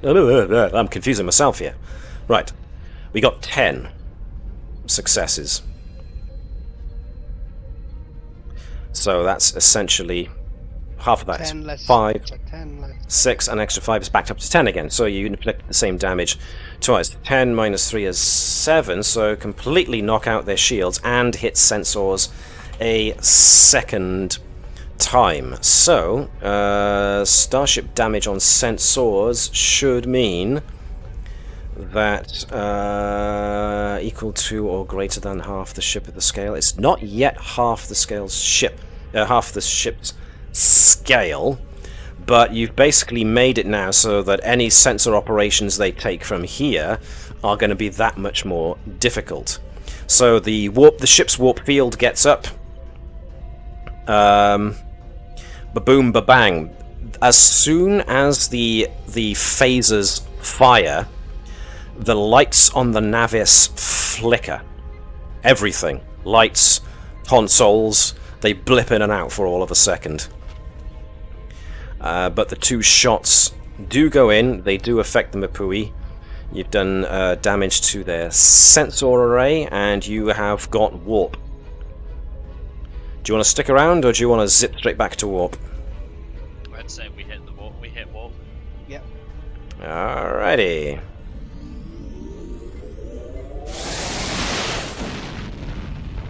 The lights flicker again as warp field is as warp speed is launched. Okay. Your own sensors indicate that the Mapui is still back there. Sends them a boop. Good to see you again. Glad you aren't dead. Bye. Yes. Nova, you're fairly certain that they have no problem with their communications. so they would have received that.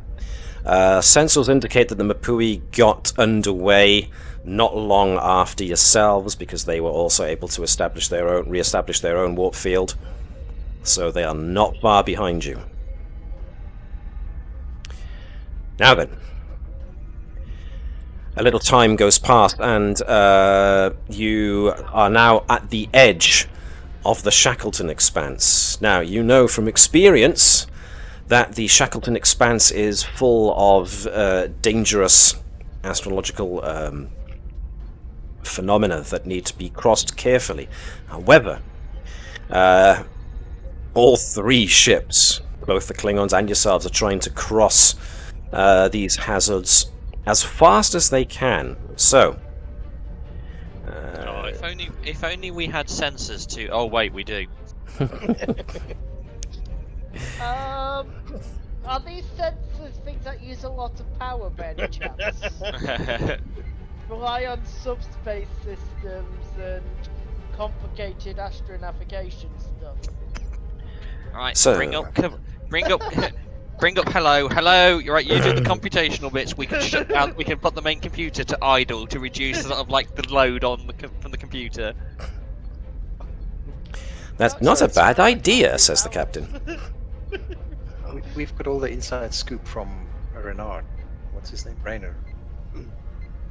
Yes, you do.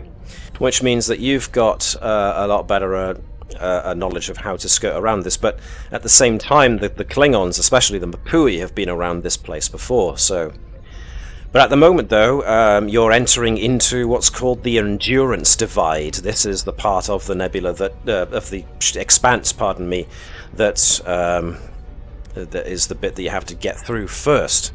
This counts as a Class 3 nebula that affects engines, sensors, and weapons. So, Keval, do you need main deflector? We'd like to get it on the next thing on the cycle for getting it inductor fixed. not quite sure I understood what you were going for there, Navis. Do you want to explain it to me? Cycling through systems, getting parts and switching bits over. Do you need the main deflector at the moment? Yes.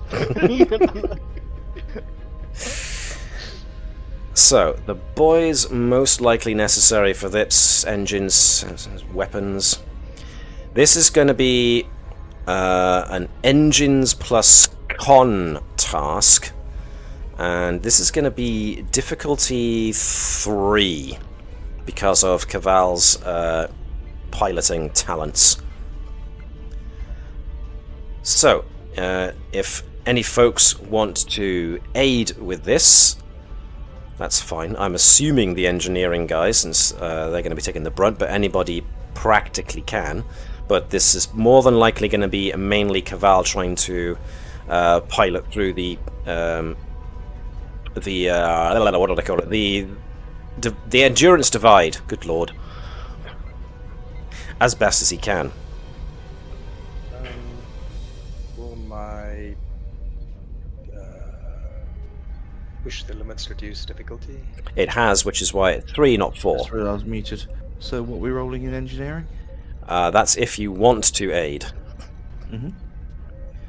So this is going to be... why have I put engines plus con? That makes no sense, man. Control plus con for Keval, of course. In trying to maintain these systems, because they're going to be drawing a lot of power. Mostly inertial dampers are going to be taking a hit for this, but the nebula's effects tend to...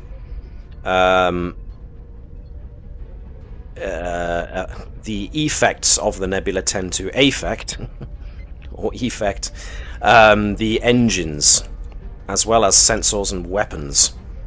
So the engine's going to be taking strain on this one, so any control and engineering check you can try to help and make this less of a task will probably be beneficial, but that was close. Spending momentum. Yes. Gareth, you can do engines plus con for the Navis, please. Yep.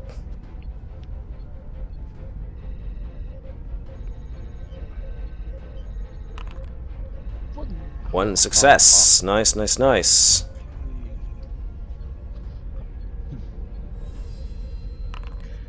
Three successes, so you got 1 over and above what you needed. Whew.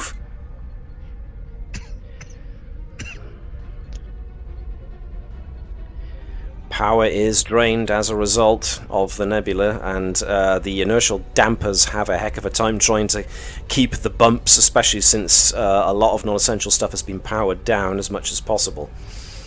But, yes. So rather than using just 1 power, you've used 2.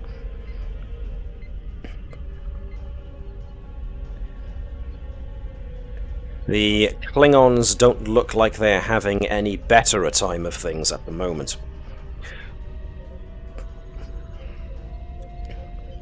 The next hurdle you have to get over is the section of the expanse known as the washboard. Called as much because the gravitational anomalies, if you go through it at warp, mean that it feels like you stop and start and stop and start and stop and start and stop and start as the ship finds difficulty in maintaining a stable warp field. So this is gonna be another tricky one.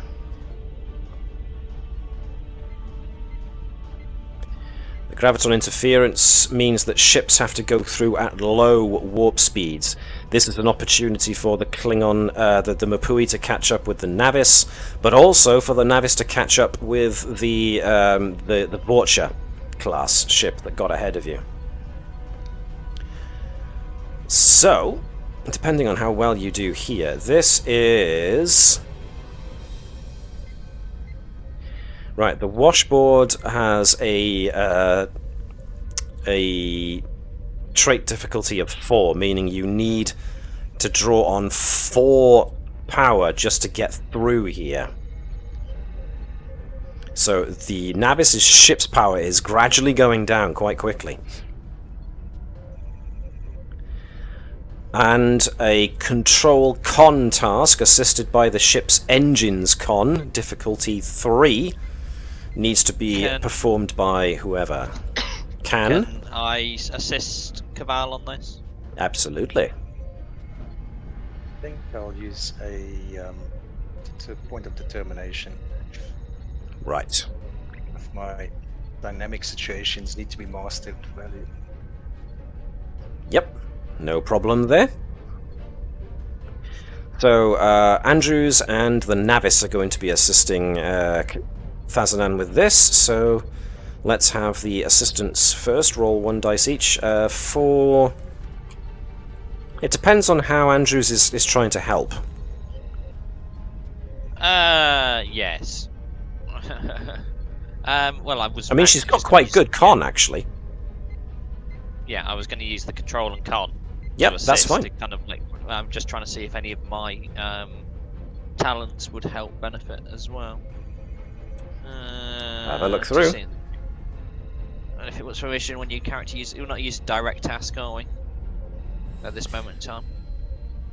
You're not using direct task is usually when you use. Let me get an actual clarification on that, actually. That's the presence command one, isn't it? Yeah, position tasks, commanding officer. I'm not looking at the presence command one. The direct task is you give clear, concise orders. You assist the task using a command skill. Okay, well, I'll use that then, but I will use that one. So mine automatically triggers as a 1. Okay.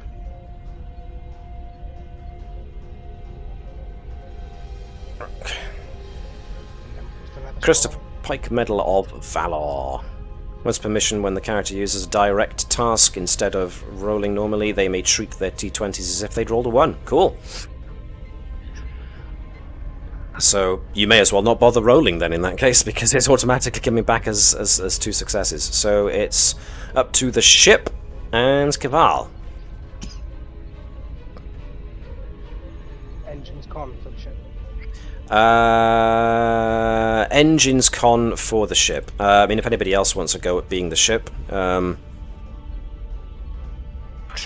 Shaun, you haven't rolled in a while. Do you want to be the ship? Yeah, can we? Excellent. Just roll 1 dice for the ship. And it was, yeah, engines and con for the ship. Did you roll already, Jan, or did I miss it? I haven't rolled it. You haven't rolled yet. Cool. So that's 1 success. 3 successes we've got so far. So anything else you get now is topping on cherry on top. Whoa! Hello. All right then. Yeah. So not only do you successfully navigate the washboard, but I will give you some of that power back, because you were able to do so in such an expert manner that you were able to actually lessen the strain on the ship in doing so. So you got some power back. As a result, even though the Mapui is not, it didn't catch up. It's still a little bit behind you, but you've now caught up to the Vulture class cruiser, who's having less luck navigating the washboard as easily as yourselves. So that's that one done. Nicely done. So you proceed now into the Shackleton Expanse proper, and so you give the engines a bit more of a kick to give yourselves a boost back to regular warp speed, or at the very least the speed that you were pushing things at. The Mapui is still trailing behind slightly, but as the competition goes, Natala's sensors, and well, anybody who's attached to the sensors, which would mean also Claude and operations as well, so Nova, Natala, and Claude, all get a reading, that they are detecting increased power outage to quite an enormous degree from both Klingon ships. They are basically pushing their ship's engines to the maximum, and they are gradually pulling ahead, but what they're also doing is they are altering their course so that they're starting to come directly ahead of the Navis. Now it looks almost for them at one point that they're looking to maybe sideswipe you, but then just before that becomes the case, the Klingons put even more strain on their engines to give themselves an extra boost and pull slightly ahead of the Navis. As the Navis falls in slightly behind, the ship starts to rumble as they're creating, as you're going through their warp wake. But then both ships starts crisscrossing in front of each other. You're not exactly sure why they're doing this until Natala's sensors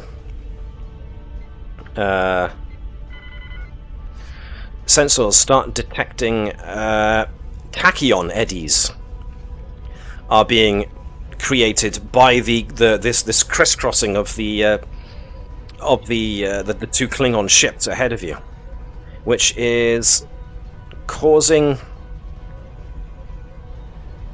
the engines to start having to strain, and is threatening to cause actual damage to the engines if you keep on coming through these tachyon eddies. So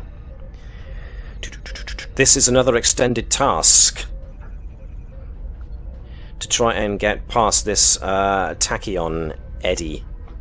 Now you've got a limited amount of time to try and work your way out of this eddy that these eddies that the Klingon ships have created.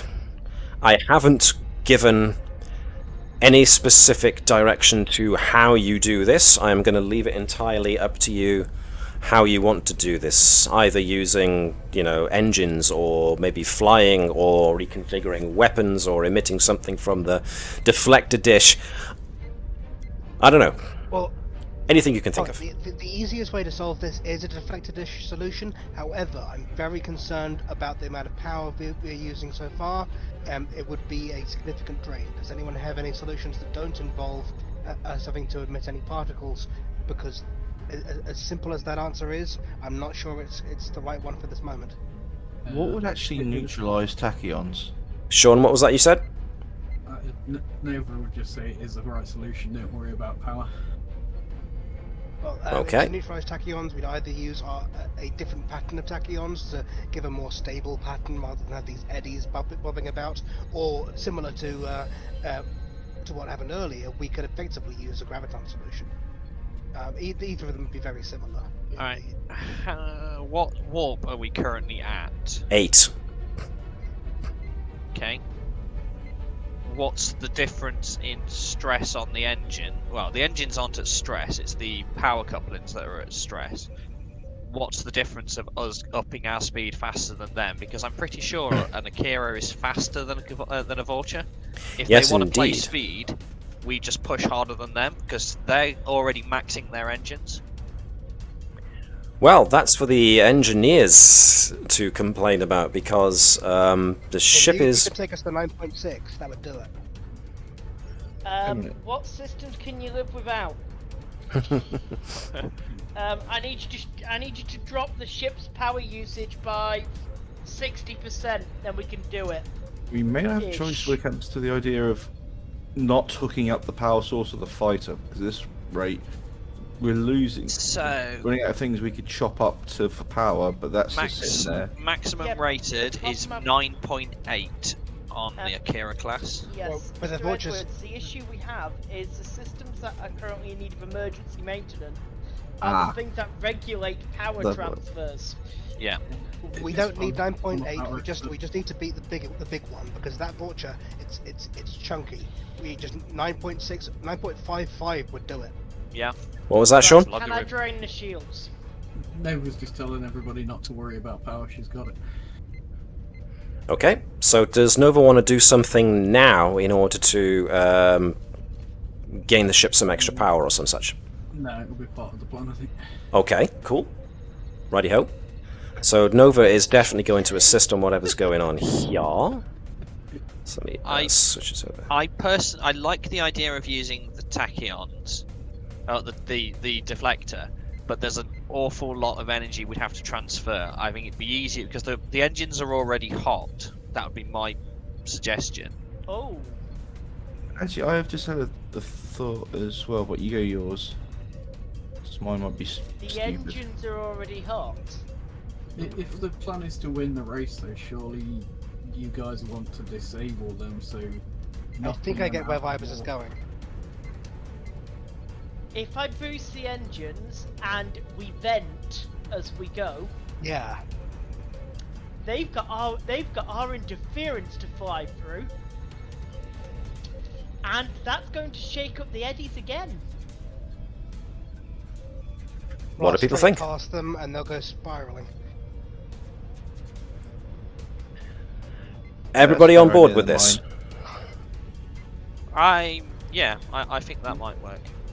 It's if we shut the power in initially to give that initial boost off the engines, and then we vent what plasma we can. That will massively disrupt their. That way we only need their to hold that warfield. 9.55 For literally seconds, just to overtake them. Alright then. So, Shaun has volunteered Nova to assist because power management is definitely her bag. This sounds like Vibers' idea. So he's definitely probably a good one to lead. Now, in order to try and get to a position where you can vent, and vent on both the Klingon ship, this also suggests that maybe Keval be an assistant as well, because he's going to need to maneuver the ship between crisscrossing Klingon ships when you start maxing out your warp. Yeah, we can hold max warp for 12 hours. You, under normal circumstances, you can hold out max warp for 12 hours. Right, okay, right, so second option, Mr. Claude, get out and push. There we go. Warp 9.99 for an indefinite period of time. Can we just launch him out of a torpedo tube as a boarding party? Well, yeah, every action has an equal and opposite reaction. So open the aft torpedo bays, fire at will. Oh, well. Right then, so let's see. Nova is going to be pulling power from places, so usually that action for internal Maybe a random systems. idea with that, Webby. Is it actually possible to create enough concussive force behind us and ride the wave? Not at these kind of speeds, but No, not at these kind of speeds. Oh well. Or we Because can you are make- we are traveling You're traveling relativistic to the speed of light. Yeah, but he's made a really good point there. What's the difference between a torpedo and a mine? The torpedo has power, but yeah, you could do a mine. It's the calculations needed to get it so that you could ride the explosion eddy. We have a Oh. So we have a very smart alien AI. Yes, and how long is it going to take it to do it? We are talking that we need this in seconds. We don't need us to ride the wave. We just need more interference behind us. I mean, that was a secondary idea to that. They wouldn't expect the wave, but we would. But yeah. So what are you thinking about? Get in front and then like I drop really the don't mine, like but the idea detonate it. it's kind of veering into the area of war crimes at that point. I wasn't planning on it being lethal. Yeah, Very but difficult not to yeah, plan it's positions. yeah, Lethal. it has a potential to go very wrong. And if we get the calculations slightly off, we're going to be hit by the front end of the explosion eddy at high warp. Without our usual ability to shuffle things. Yeah. Okay. Yeah, fair enough.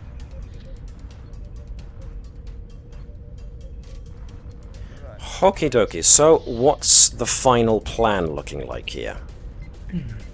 Lay it out for me. Step 1 accelerates to higher speed than a capital Klingon ship is capable of. Putting strain on the engines. Step 2 of that is effectively turn off everything else on the ship. Yeah. Or Let Nova whatever Nova manages take to as do. much power as Nova can get out of every system. Even if it means that Nova has to even switch off Mr. Minoko's kind of like life support unit after losing an arm. I think that's kind of step 1A, but yes. Bit harsh. Step 2, real, is use the fact that we're pushing ourselves so hard that we've got a lot of energy sitting around to effectively... How did Vibes phrase it before? Basically, effectively release a larger weight than otherwise. We want to vent the coolant from the nacelles in flight to disturb the eddies behind us. Which will reduce our speed rapidly, but would also knock them out of warp and send them in a very odd pattern in a difficult place to be.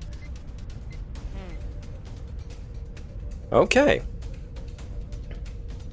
Alright then, so because this is going to be a work track, an extended task, we will do it's going to be more like a series of gated tasks all tied together. So let's start with step 1. Who's doing step 1? This is going to be accelerating to top speed, so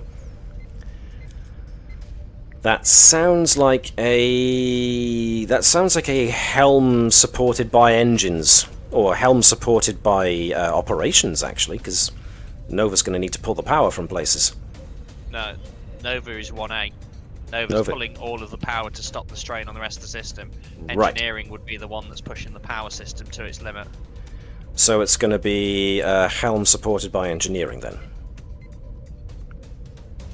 We might want to do Nova's first, actually. So Nova can assist on that and still be drawing power. Yeah. All right, yeah. Cool. And then Nova takes primary focus on the next task of how much power can we redistribute from everywhere else to stop it from becoming a massive problem. All right then. So first job is what? All Vipers Bravo. Keval, Vibers. I thought, was Nova not joining in as well on this first one? Keval, Vibers, Natala. Nova. Yes, one momentum gone. Not just me. No, I won't pull momentum. Any other That's a help? gain of I said threat. Edwards was happy to throw in as that's why he's in engineering. What was that, Shaun? That's a gain of threat because we took one off you early for it. So. Yeah. Okay. Yeah, you Done. gain the threat if we get it wrong. We did agree that. You know what? I'll spend that threat to increase the complication range because. You can. Well, Edward's job is to deal with the screaming when everything starts going wrong stage, which is a entirely separate track. Yeah. He's still been doing stuff. Yeah. Oh yeah. Running on his own mission. His own mission is to scream like a madman. He has been Ops' other half on engineering. Yeah. Freeing up the engineering team to run around like lunatics and don't explode. Yeah, let's make it clear and plain here. Just because characters aren't making rolls doesn't mean they're not doing something. Oh, they totally are. They just sat there dribbling in the corner waiting for their turn. They're like, Anyone and everyone to do with engineering is going to be running about like headless chickens for the last several hours, and they're all looking tired and exasperated, and you know they're still running on energy drinks. We managed to get a week's worth of intensive maintenance done in 2 days. Work Well- harder, Vipers. Unfortunately, that week is probably going to stretch a little further because the strain you're now putting on the ship systems probably going to exacerbate matters Nothing's somewhat. exploded yet, but that secondary EPS conduit is bubbling. Work harder, Vipers. It's supposed to do. It's a feature. The secondary isn't supposed to be bubbling. Right, Vipers, all I'm hearing is excuses. I want these engines running harder. 9.6, bah! We want to go faster than that. Hot enough to start frying dinner. Say we can hold 9.8 for 12 hours. Do it. All right then. So who's doing which checks? This is going to be difficulty 3 because of Keval's ability. So there's a daring and engineering task for power. So that's 1 already. Need 2 more successes. So a little more power. You may spend 1 momentum. You may spend momentum to gain 1 extra power. Do you want to spend a momentum to regain power? Yes. Yep. Alright. Power regained. I'll nick off that bit of momentum then. Cool, so next check is going to be something to do with Vibers. So yeah, control and engineering 1 dice from Vibers to see if he can throw juice into the warp drive without things going kasplode. Okay. Nova has done her job brilliantly and has thrown in some extra. Okay, so now it's down to Keval to, well, hit the accelerator pedal and not hit into the 2 ships in front. Mr. Minoko's food processor and automatic drink mixer have switched off. And they've been off for a while. He switched to manual and had to use his last 2 arms to submit it. That their We schedule have- is essential. They'll never get turned off. Yeah, he's essential. Mr. Minoko is the most essential man on the ship. Yeah, why do you think he's tied into sick bay battery backups? I actually Doctor pictured is now, fine. for whatever reason, if he was given a bionic replacement for his 3rd arm, he's actually got an attachment now that changes a hand into a whisk. I was thinking that this. It was sort of like a Anywho's. little portable blender, so just like for mixers. Any hoops, this is can going to also be a... Spirits in the arm. let's see. Control plus con check from our Helm officer, please. I'll be spending a point of momentum. Cool beans. Uh, That'll be the maximum amount of dice you'll be allowed as well. Oh! Alright, so 2 over what you needed. Gains you 2 extra momentum. Oh, hello. I spot a 19. Where? Right there! Unless you're able to re-roll results. Hang on, Vibers is running in a. Oh, it's a computer's task that Vibers can re-roll, isn't it? Yeah. Yes. Yep. Let's think of a reason for me to join in so I can start removing complications. Once per mission, the character may... Whoops, that's gone. Wrong one? Yeah. Somewhere. You've got too many gym You've got badges. so many, I will give you the next 10 minutes to have a look, it's fine. Not that one, not that one, not that one. Save the Not that save one. the Navis. Nova not knowing all of her gym badges. Once per mission, the character may do one of the following. Gain 2 bonus momentum on a successful task, or ignore a single complication suffered on a task.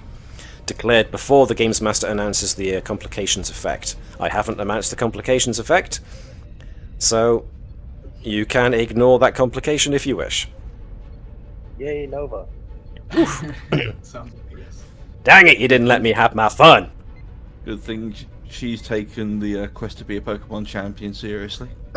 Although- All you hear when you walk past Nova's bunk every night is, I wanna be the very best. No one ever was. Pow, pow, pow.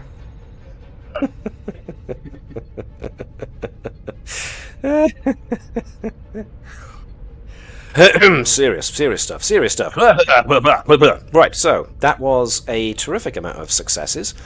This who was the one in charge of that? It was Keval. So Keval gets to Jan gets to roll me 76, please, because we are doing an extended task. 1, 2, 3, 4, 5, 6, 7. What did we actually get there?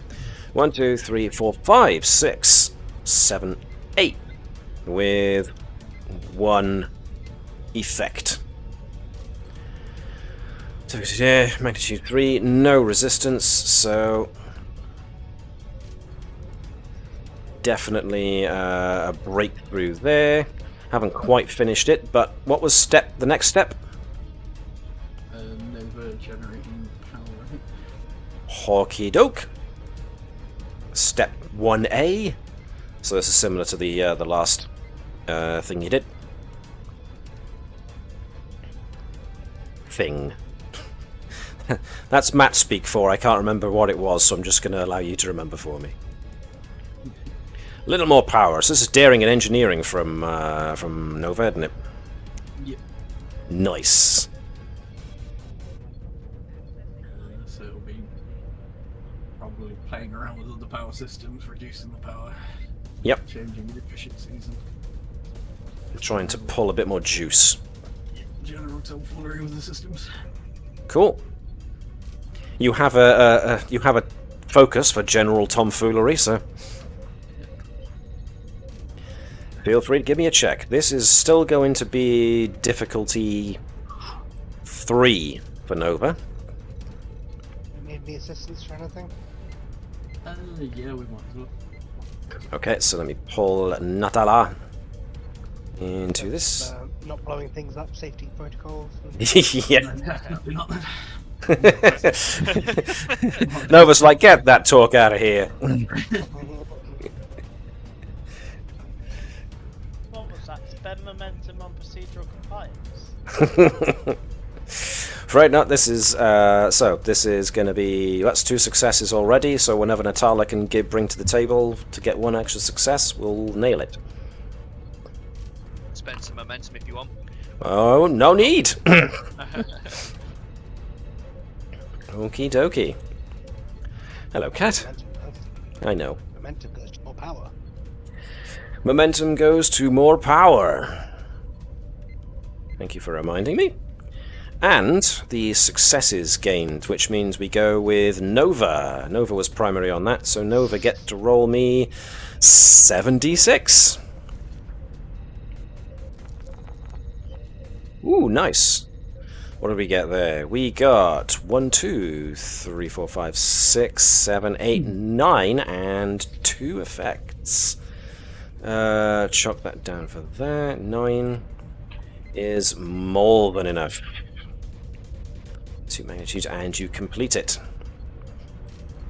So, with enough juice pulled out of the ship systems to give you enough power to do what you want, the ship thunders forwards into its warp 9.8, was it? Well, we were going to 9.55. 9.55. Because the maximum speed of a Vulture is 9.5. So, yes, I heard... It was only safe at warp 6. Yeah, We've been running yes. past that for days. We don't Yep. do safe. So Vibers has gone from just plain sweating to a nervous wreck now. It's just rocking it backwards and forwards in engineering. You can just hear the warp cores just going. Wah, wah, wah, wah, wah, wah. Yes. We're watching various manual dials that have been installed because the computers had to be turned off, and we're looking at the fact that they're on the warning line. They're past the warning line. So they're past the warning line. It's the if it goes 2 more notches further, it explodes. Nah. Okay. Nah. Changing bulbs as they explode. Yeah, that's just Viber's kind of Viber's natural pessimistic attitude. Smooth. Unfortunately, the ride at this point is not smooth. The Navis is juddering quite hard now as the engines are straining.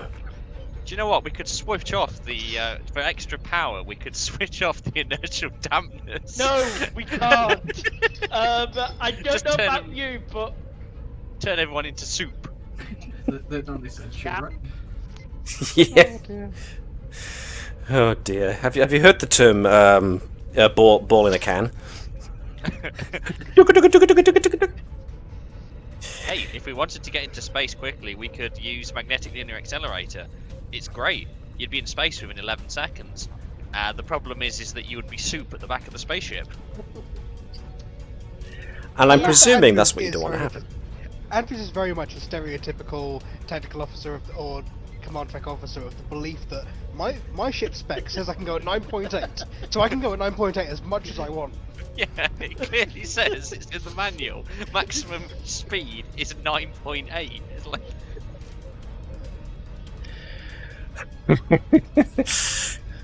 And the chief engineer is there just chewing his nails.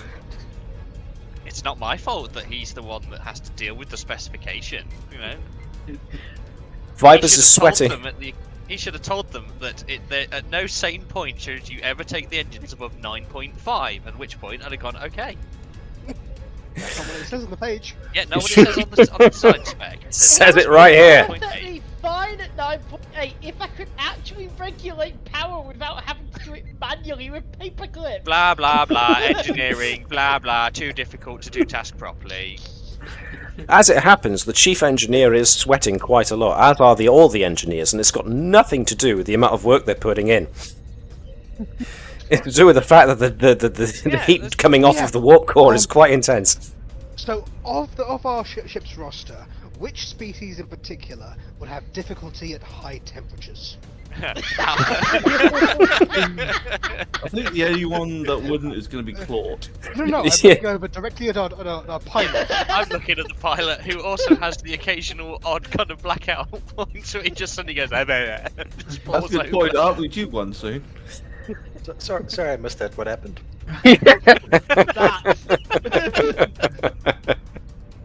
I'm glad everything isn't going through a single split steering wheel, because if it did and he just goes out, we are so dead.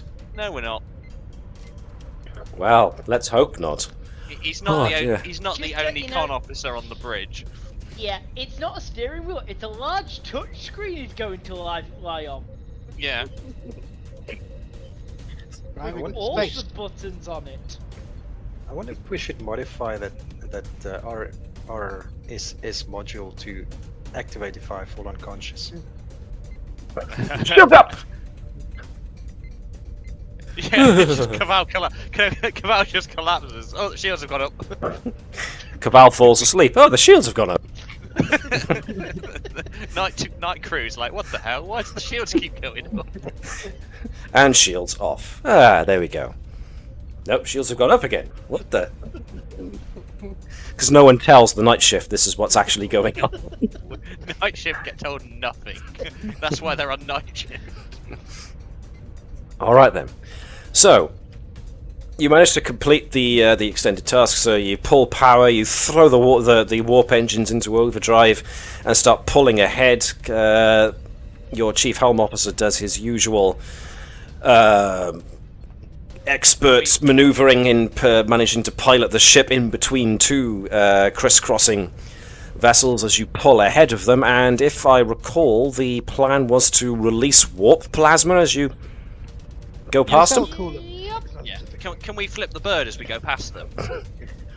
But just as many crew members as possible to just sort of like stand at the windows on the side, just go. So the science teams are basically just twiddling their thumbs at the moment, so they're more than happy to to all pilot the outer windows. Assuming, of course, Natala says, "Yeah, go on." Keval, are you ready to pull an Ivan? A crazy Ivan? Commander, I'm not entirely sure what that is. You'll see shortly. Whoops. No, what he's actually going to do, he's about to just pull a Leroy Jenkins. That I know. Leroy! And extend it out for as long as you can. It's Captain's Log Supplemental. It's going to be one of those days. It's already one of those days. This is so far into one of those days. Right, so you eject warp plasma and it starts disrupting the two ships behind you. And you start pulling ahead as a result because the ship is still accelerating faster than the other two can go. We send out a broad transmission saying, nah, 9.8. No, you can't, because you pulled power from the communication systems. Can we draw just open the shuttle bay and boot out a boy? Because you've got no power on the entire hangar deck. Ah! Can we get Claude to shout it very loud? I believe his voice can go through vacuum. What was that, Shaun? Just make the science team to make placards. Mr. Kodoko just leaning out the back window saying 9.55. 9.6! In Klingon, we have a large sign right at the back of the ship as we move away saying, "What has 2 nacelles and is faster than you? This ship!" Okay, so the two Klingon ships look to be having a lot of trouble as you're pulling ahead of them. And it's about this point that Natala's sensors get an alert as the Mapui suffers some kind of catastrophic failure in its engine core. The Mapui takes heavy engine damage, and it looks like their power plant is set to go critical.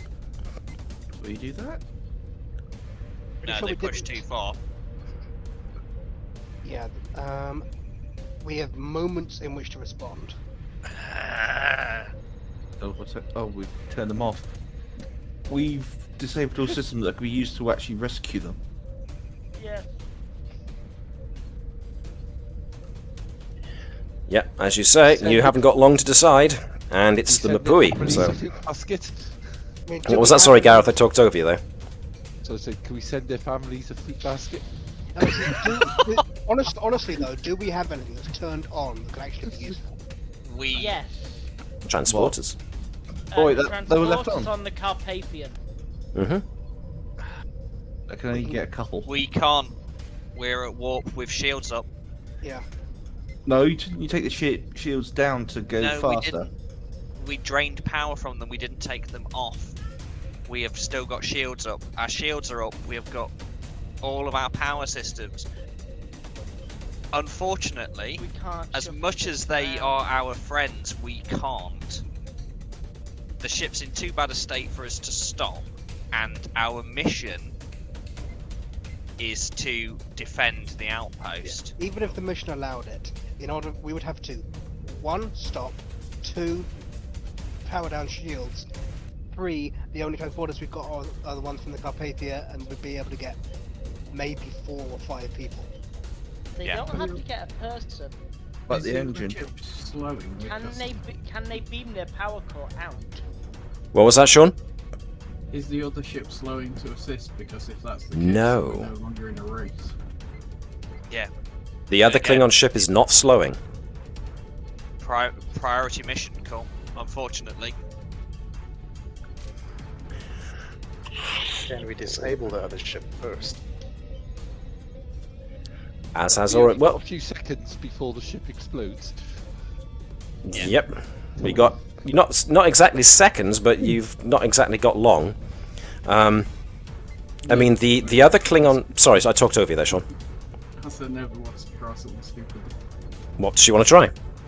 She's got operations access to most things, so can she transport herself onto the shuttle and take the shuttle out of the bay? No, because the shuttle bay doors will be closed and power's off in the shuttle bay. In terms of Well, could It could be potentially. we snap up a It shot has at the Vorcha?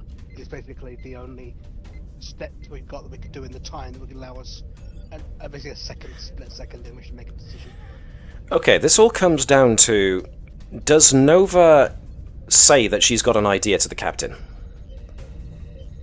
No, she'd just act. It's like you say, it's seconds, so. Nova has access to the power distribution system. She could technically throw power into what she needs just long enough to transport herself onto the Carpathia. Yeah. She'd do it. So I just need you to give me a daring and engineering task. I'm gonna make the difficulty 2 with 1 threat, because you're doing it in a hurry. She's gonna burn empathetic orphan as a determination. Cool. So Nova is doing this off of her own accord. So yes, everyone's frantically at their stations watching what's going on, so they don't necessarily see that Nova is frantically hitting buttons on her display panel because everyone else is doing more or less the same. 5 successes! Woo! In that case, you can channel the extra successes in being able to use the Carpathia's transporters to transport yourself over to the Mapui, whilst you've still got them within transporter range. Cool. Right, there was a note of, can you fire at the Vorcha? Absolutely, you can if you really want to. Are you going to do that? Chief Engineer's log. The old girl is holding together. How? I don't know. We passed our safety limit 6 hours ago! The power regulation's now fallen back to manual adjustments. We're continuing to repair what we can and keep us at speed and alive. But we're fast running out of options. Actually, it's fasty, but I thought I'd correct that. Just in case of drain power. Put power back. Okay, so nice. Before anybody realizes what she's doing, Nova's out of there.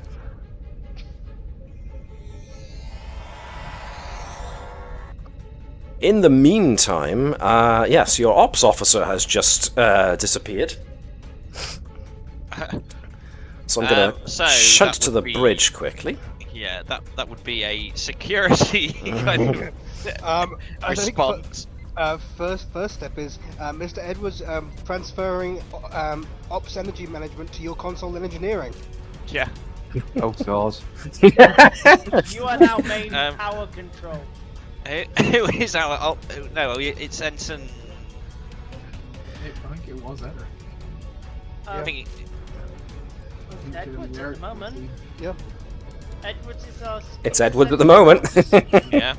I didn't literally mean that when I had jokes about dead man boots. I really didn't mean it. I don't care, Edson. Stop whining. Keep an eye on I'm that. not and increase whining. the I'm power doing it. I'm limit. doing. Ah, if it isn't the consequences of my own actions. If it makes it Not easier, really, you it is- could always, if it I makes don't it easier, you could always shape change into Nova. I'm gonna say an off-the-cuff joke, literally months ago, isn't really the consequences of that. I know, but it was the only thing I could think to That'd say. be implying I set this up. Consequence that you're a changeling. No. Yeah. Hey, Edwards, maybe the new position will grow on you. All the time she made that joke. That's because you're such a fun guy. Act Right. like Moss and cling to your job. Let's just get I'll branch into it. Before the plant jokes go too far and take out the rest of the session, We'll leave it alone. Too far. Too far. let's quickly move on to what the plan is now. Because the Mapui is now in your rear view mirror, as it were. And Nova's gone to do something, but for the moment you can't deal with that because she momentarily dropped the shields and then raised them again after I don't even know where she's gone. after booting herself out into No, but space. we're focused on the missions at this point. Yeah. Yeah, We can trust Nova to there- handle it. Yeah, there's going to be consequences for said action, but at the same time, it is a thing that Nova would do. So the Mabui was damaged during this whole process. How about the other ship? Do we see any damage on the other ship? You don't see any damage per se. I mean, there's signs of power loss and strain thanks to the stuff that it's been through. Its shields are still up. Its I mean, power Forge is. an enormous hunk of metal. It's Yeah. How is its its power couplings doing? Because that would be the point of if we can target the power couplings, there's a chance that their warp field will collapse a lot safer than what happened to the Mapui. They had to run their engines pretty hard in order to try and do that tachyon eddy, so their If we can power get damage consumption's been through- quite big. Yeah, if we can get the damage through, absolutely. But unlike the Mapui, it's probably going to take a little bit more shooting to get through the armor of the Torture. Yep, the Vorcha is the same scale as the Navis, but they do have improved hull integrity as a standard feature. Therefore, they have a slightly higher resistance than a regular ship of its scale. Okay, so shall we just keep their engines running hotter? Keep them at the same. Now see if they're going to try and push. Yeah, because they are at max already. How long do they want to sustain it when their engines are already suffering? Alright, so the name of the game now is to try and maintain the highest speed for as long as possible and see who has the most endurance, basically. Yeah. Alright then. Match faith, yeah. Whilst that's going on, I'm going to zip us ever so quickly over to Nova. Let me just see if I can find my supporting characters. Aha! As soon as Nova appears on the Mapui, she finds herself. She had to do it really quickly, but being as Nova is one of those.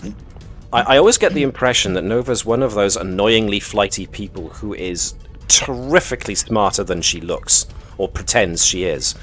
And as evident by the fact that you've managed to couple together an ancient Tilical AI from the bits that you found. But Nova managed to remember the schematics of the Mapui and therefore where the main engineering section is going to be and transported herself over. She finds herself inside the Mapui with its the engineering block, with the lights on very low. There are alarms blaring, there's steam venting everywhere, and there's quite a few angry-looking Klingons who all turn at the same time to notice the intruder in their midst. Never just ignore that and immediately get to work at trying to stop them. At which point, one of the Klingons pulls his knife, his ducktag, and is about to make a leap at Nova, but then a voice yells out, "The first one to touch her has to answer to me!" As Chief Engineer Kef, who you've all met before, of the Mapui, walks out from amidst all from the mess and the throng of Klingons. "This one is an honored adversary, and therefore has come here to assist us, I can only imagine. Therefore, anyone striking her down dishonors themselves and will be killed by me." I'd love it now if Nova just pulls a bomb out and goes, "Surprise!" Boom! However, yeah, Shaun said that Nova was going straight to the engine block in order to try and see what was wrong. And Engineer Keth joins her. So it's basically, yeah, their engines got pushed to the absolute limit. The graviton wave that they created at first earlier on didn't do much for the strain on the engines, but then pushing it as hard as they did, and then the plasma vent of the Navis just seemed to compound matters, and the reactor safeties just blew. The coolant systems couldn't handle it anymore. The coolant systems failed. The reactor needs to be jettisoned before it goes kapow. But of course, some of the reactor systems are damaged from all the stress the ship has taken. So Engineer Keth is going to definitely assist Nova on trying to eject the primary power core, which will be a control and engineering assist from him. And it's all down to whatever Nova can pull. This is going to be difficulty 2. You've got 2 successes, so anything that Nova can do from here is gravy. Yes, it's going to be the daring and engineering. Oh, yes. You've never actually gotten your hands on... Actually, no, it's not strictly true. You've gotten your hands on Klingon engineering once before. Yeah. So... In a very similar maneuver. Yes, indeed. Indeed, almost exactly the same, now that I think about it. Ah, the old familiar places. Tick, tick, tick, tick, tick, pull, crank. Yep. Choose their focus range, the 2 successes. Wow! So, working alongside Engineer Keth, Nova works with blinding speed. And, suitable substrate. Hope you're enjoying it, because it's getting quite frantic. Yeah, the other Klingons who are at first, reticent to get out of the way, so Nova has to push past them and just does so, almost ignoring them as like background noise. And then the other engineers just look as Kep and Nova, mostly Nova, go through all the processes of disabling the core and ejecting it out into space. And they all start looking, sharing glances between each other like, what the hell? And when they're finally finished and the alert is down, Engineer Keth holds out his forearm for Nova to clasp in a warrior's shake. I think Nova would do that and just suddenly come to the realization of where she is. Yeah. Oh yeah. Oh yeah. So, how do we now? Next week's episode, rescuing the POW. Engineer Keth, however, points to Nova and gestures to all the rest of his engineers. This is an engineer. You are all idiots. You'll be doing double rotations after we pull in for repairs. Technically, he was the one that allowed the authorization of the engine stream. Technically, it was the captain, but He's got a whole crew going against him, so the Vibers is just like totally bid-eaten at this point. Vibers hasn't looked up from his dangerously overloading dial in about 3 hours at this point. he's been busily twiddling knobs, you're saying? Pretty much. Oh my! I suppose just to finish it off, then Nova will start trying to get them back up to limping speed to head after the others. Yeah. Well, you got no core, so you're on. Yeah, it's going to be. Yeah, you're on very backup slow. battery power. Yeah. Oh, flip. Are you towing this ship with the... Well, no, they're just going to be going under sublight thruster speed at this rate, so that's no problem. She didn't actually launch the Carpathia. She Carpathia's used the still in Carpathia to teleport. Yeah, she Yep. used its transporters. What was that, Shaun? I was saying I didn't take the ship, so yeah, I'm Yeah. actually on board their ship. You're on board their ship, all on your lonesome. However, Engineer Keth seems very, very protective of Nova, so as a result, you've got a friend there. Now, back to the rest. What are you guys doing? You were going to try and push for as long as possible. So, this is probably going to be now an endurance check between both ships. So I'm going to crunch you for some more power. This is going to be we'll get Gareth to be the ship again. Engines and engineering. No, make that engines and con. It's essentially the same thing. And yeah, this is going to be down to Keval as piloting it, assisted by the engineer or engineers, because Edwards is also on power distribution. And I am gonna spend threat on making this a difficulty 4 jobby to maintain speed. I'm also going to spend another threat to say any complications you gain from this are going to go to the advantage of the other ship. Okay, I'm pulling out the emergency manuals. Any objection? The ship's thrown in a success for you. It's feeling Awesome. nice today. I object. I've got one Nova more from idea. some ways away. I object! How does she do that?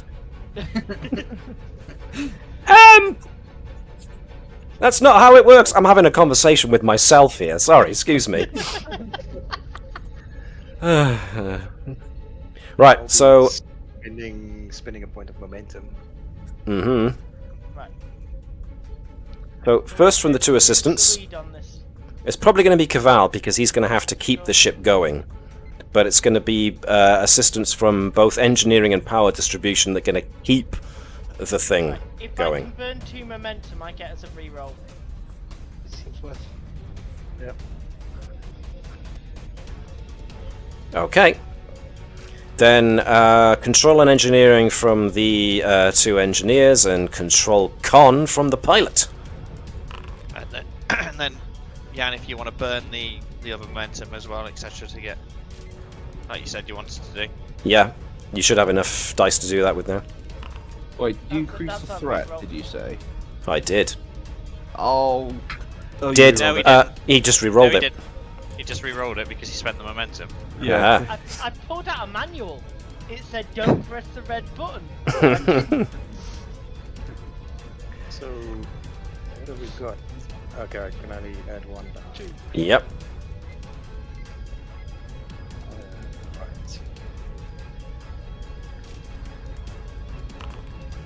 Right. Ow! Holy Christ! So 8 successes total, More than that. with perfect. 6, engineering. 7, 8, 9! 9. Yeah. Vipers, did you decide to compensate for the couplets by inventing a perpetual motion machine? Well, you know what? We've got a dark matter flywheel. No, we don't. That they won't fly. That's what Vibers didn't tell us. He collected it, put it back in the cargo bay. It's not in the cargo bay. He's built it into the engineering. It might be in the main torpedo launcher. Dog, that's a torpedoes. This is discus ready to be thrown. With the sheer amount of successes over and above what you needed, the Navis expertly powers ahead and just drifts just slightly ahead of the Vulture class, which creates just enough of a warp wake that it causes their own warp fields to destabilize slightly. So they have to put more power into their engines in order to stabilize their warp field. As a result, the Navis is starting to inexorably start pulling away. At which point, the Klingon captain overestimates himself and the ship, and there's a momentary boost of power from the Klingons as they try and throw additional juice into their engine to overcome this lead that's slowly building up, and unfortunately, it seems to cause a not a catastrophic failure, but they basically blow out their own power relays in the ship, and they just fall to a complete dead stop. And the Navis just cruises on ahead, unless, of course. Slow Yes, down go to on. warp 6. Well, I'll 5. try, sir. I don't know how well we can slow down at the moment. It's basically like that when you lose your brakes, you have to start rolling down the gears slowly in order to slow it down. We're walking the Navis down its shutdown procedure. The easiest thing to do is to uncouple the warp core. No? We won't be. I won't couple the ship, it's easier. Yeah, just uncouple the ship from the warp core then. Watch the nacelles keep going. And main engineering. Right, launch the captain's yacht.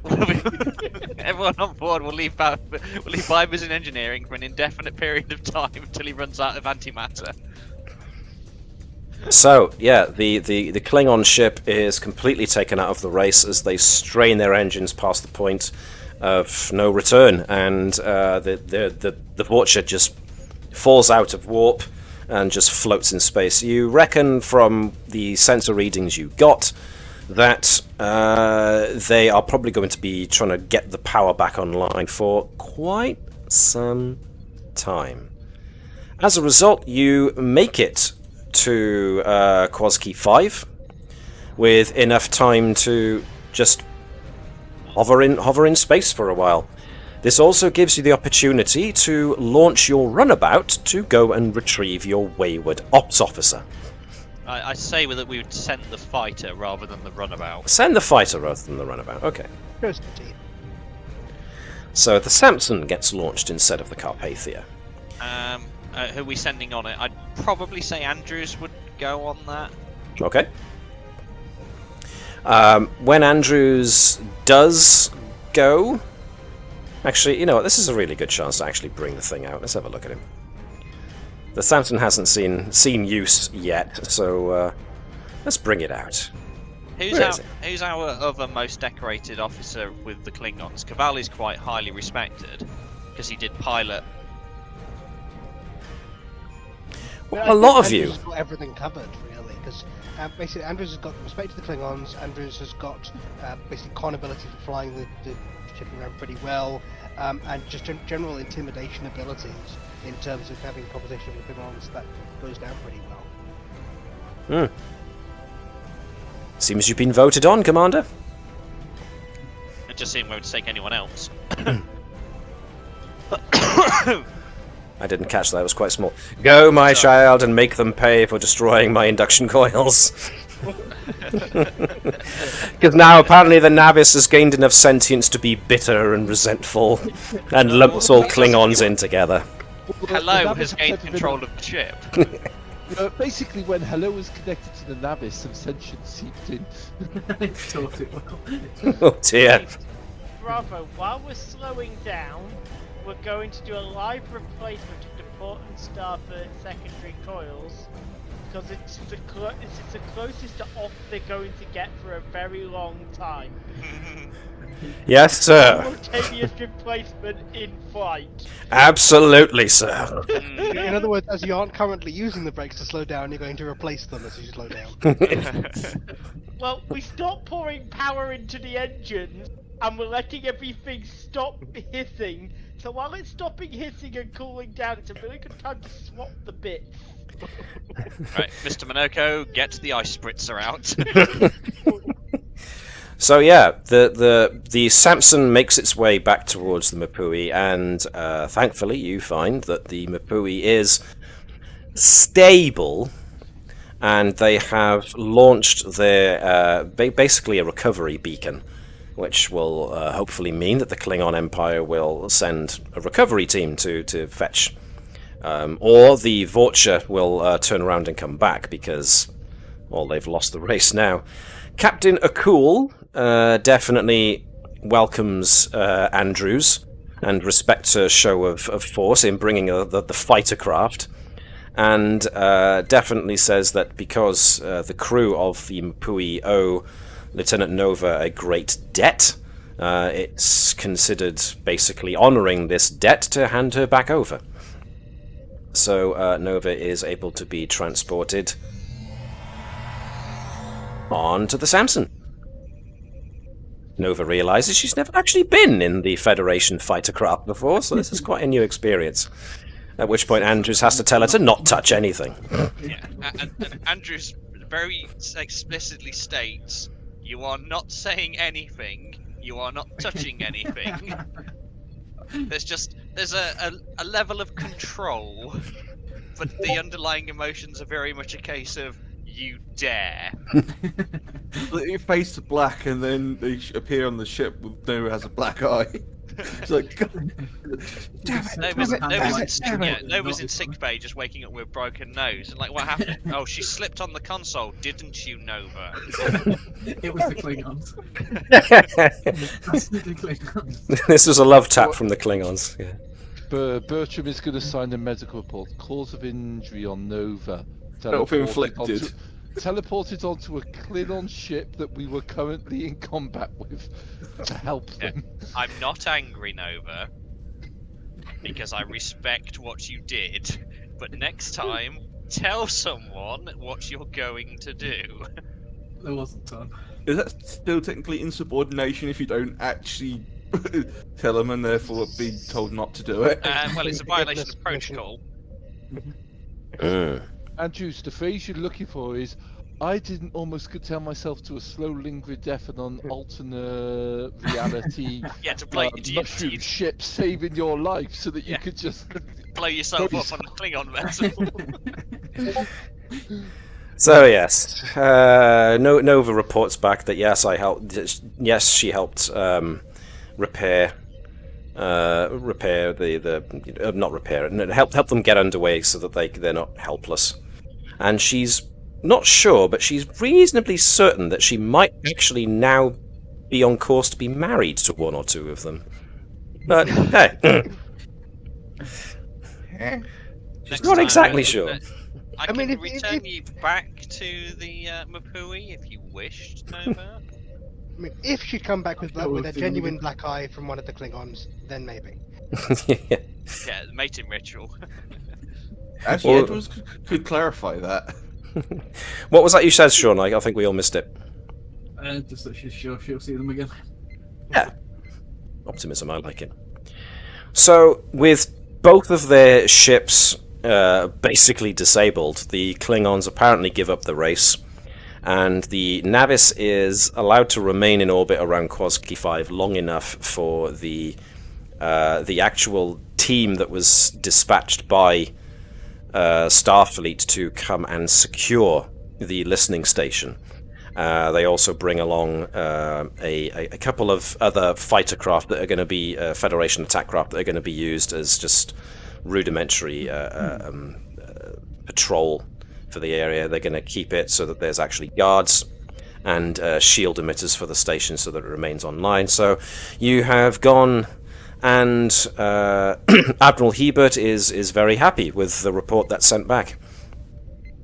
So well done. What happens as a result of Nova's actions is for Nova to discover all for herself.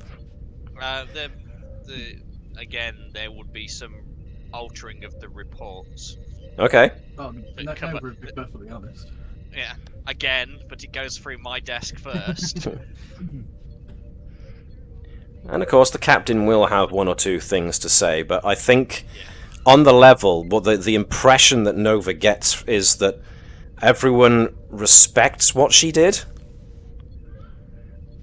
I like the idea that the report is very much Chinese whispers of Nova writes a completely honest statement, goes through Natala's desk, it gets softened, goes through Andrew's desk, gets corrected, goes through the captain's desk, gets addendum. And it eventually gets reported back to Admiral Hebert, who's like, Lieutenant Nova. Oh, that explains everything. It sounds nothing like Nova. Yeah, this report doesn't sound like Nova in the slightest. She's like, I can see in the footnotes where it's been edited by Natala, then the Andrews, and then the captain. Well, but there you go. Chief Engineer report to Starfleet. Yeah. Commendation for Lieutenant Nova for achievement under pressure. No other details given. After Andrews has kind of vented a little, is that there will be like you said, Matt, is that there was a great deal of respect for the level of sacrifice, but there are protocol and procedure for a reason. So yeah, there may be lectures on the horizon. Yeah, the ramifications if her actions had have gone wrong was that Navis would need an exceptional officer to replace their ops director, because we don't want a changeling on the command of operations. We've had a really successful time with Edwards in charge of operations and power. The ship did not explode. So Edwards might have a career in engineering by the looks of it. Chief Medical Officer's log. It's been a nice, quiet day in sick bay. The bridge and engineering guys are having the same relaxing day I've been having. Doc, I need to get checked to see if I'm having a heart attack. Yeah, many of the engineering crew report for stress after this is all done. Right, okay, Doc, you need a I've got psychiatrist. I'll send a message to Tannenbaum. Doc, his first shift, they're unconscious. They might have collapsed due to exhaustion and overwork. Second shift will be here in 4 hours. Can you get this lot back up again? I need them. Dr. Bertram, to night shift, you guys are going to need to pull overtime. And as per the first officer's command, no, we're not telling you why. Yeah, no one tells night shift nothing. What was that, Shaun? I missed that. I was just saying that's why Mr. Monaco's so essential, is because we completely destroy our ships and they have to go on to Bless him. So yeah, the ship makes back to port at some point, and the engine, the induction cores will need to be audited and replaced. Vibers, just to let you know, when you came into sickbay to deliver your unconscious guys, in order to help with the power drain, I turned off all the lights and there were glowing mushrooms all over the place. It's the least of my problems. When I actually worked nights, is that whenever you used to come on shift in the evening, the day team were always like, "Evening, have a good shift." And you're always like, "Ugh." And then in the morning, when you came off shift and they were coming on, it's like, "Morning," and it was just like, "Ugh." So it's like the night shift just generally hate everyone because they were day shift were always so happy compared to us. They see daylight. Yeah. And then we're in space, you know, it doesn't matter. There's no daylight. Nova turns the simulation off at night. Ah, my eyes! Oh, Vipers, I think I accidentally left the holodeck on during all that. Didn't cause any problems, I hope. If you left the holodeck off, Doc, I'd recommend you check deck 7 and maybe 8, Because that means you drain power from life support for those decks. Ah, it's fine. They know what they're getting Yeah, into. but that's when deck 7 and 8 where night shift live. No one will notice. Right, so who's on night shift tonight? No one. Why's that? Well, the engineering team, we drafted night shift into it. That's why we didn't explode. We were running 3 shifts of people at the same time. All I'm me. hearing from engineering is whine, whine, whine. Meh, meh, meh. Jerky's so hard for us. Wah, wah. Well, on those tentative notes, I'm going to say that, yes, the crew of the Navis have once again done themselves proud and managed to win another one for Starfleet. That wasn't exactly an easy decision to leave behind former allies. And the actions of Nova, well, wow. Excuse me while I jump into this transporter, which is on a runabout, and then jump out of that transporter into another one. In Yikes. Andrew's report, how many times does the phrase aiding and abetting the enemy during wartime come up? We can only imagine. But before we get into that, I want to thank everybody for tuning in, because this is the end of tonight's episode. Thanks for tuning in, folks. This has been, wow, quite a fraught little episode. But we have reached the end, so the next week's, if everyone's still around, will be a brand new episode. And who knows what hijinks we'll get into at that point. But thanks to everyone who's tuned in, and we will see you hopefully next week. And so, for you guys, live long and prosper, take care of yourselves. Remember to like, share, and subscribe as usual, so that's the only way that the YouTube algorithm will notice us, and others like us who stream our games. So, hailing frequencies can now be closed, as we bid you all a good night, except for night shift. We don't bid them good night. Ever.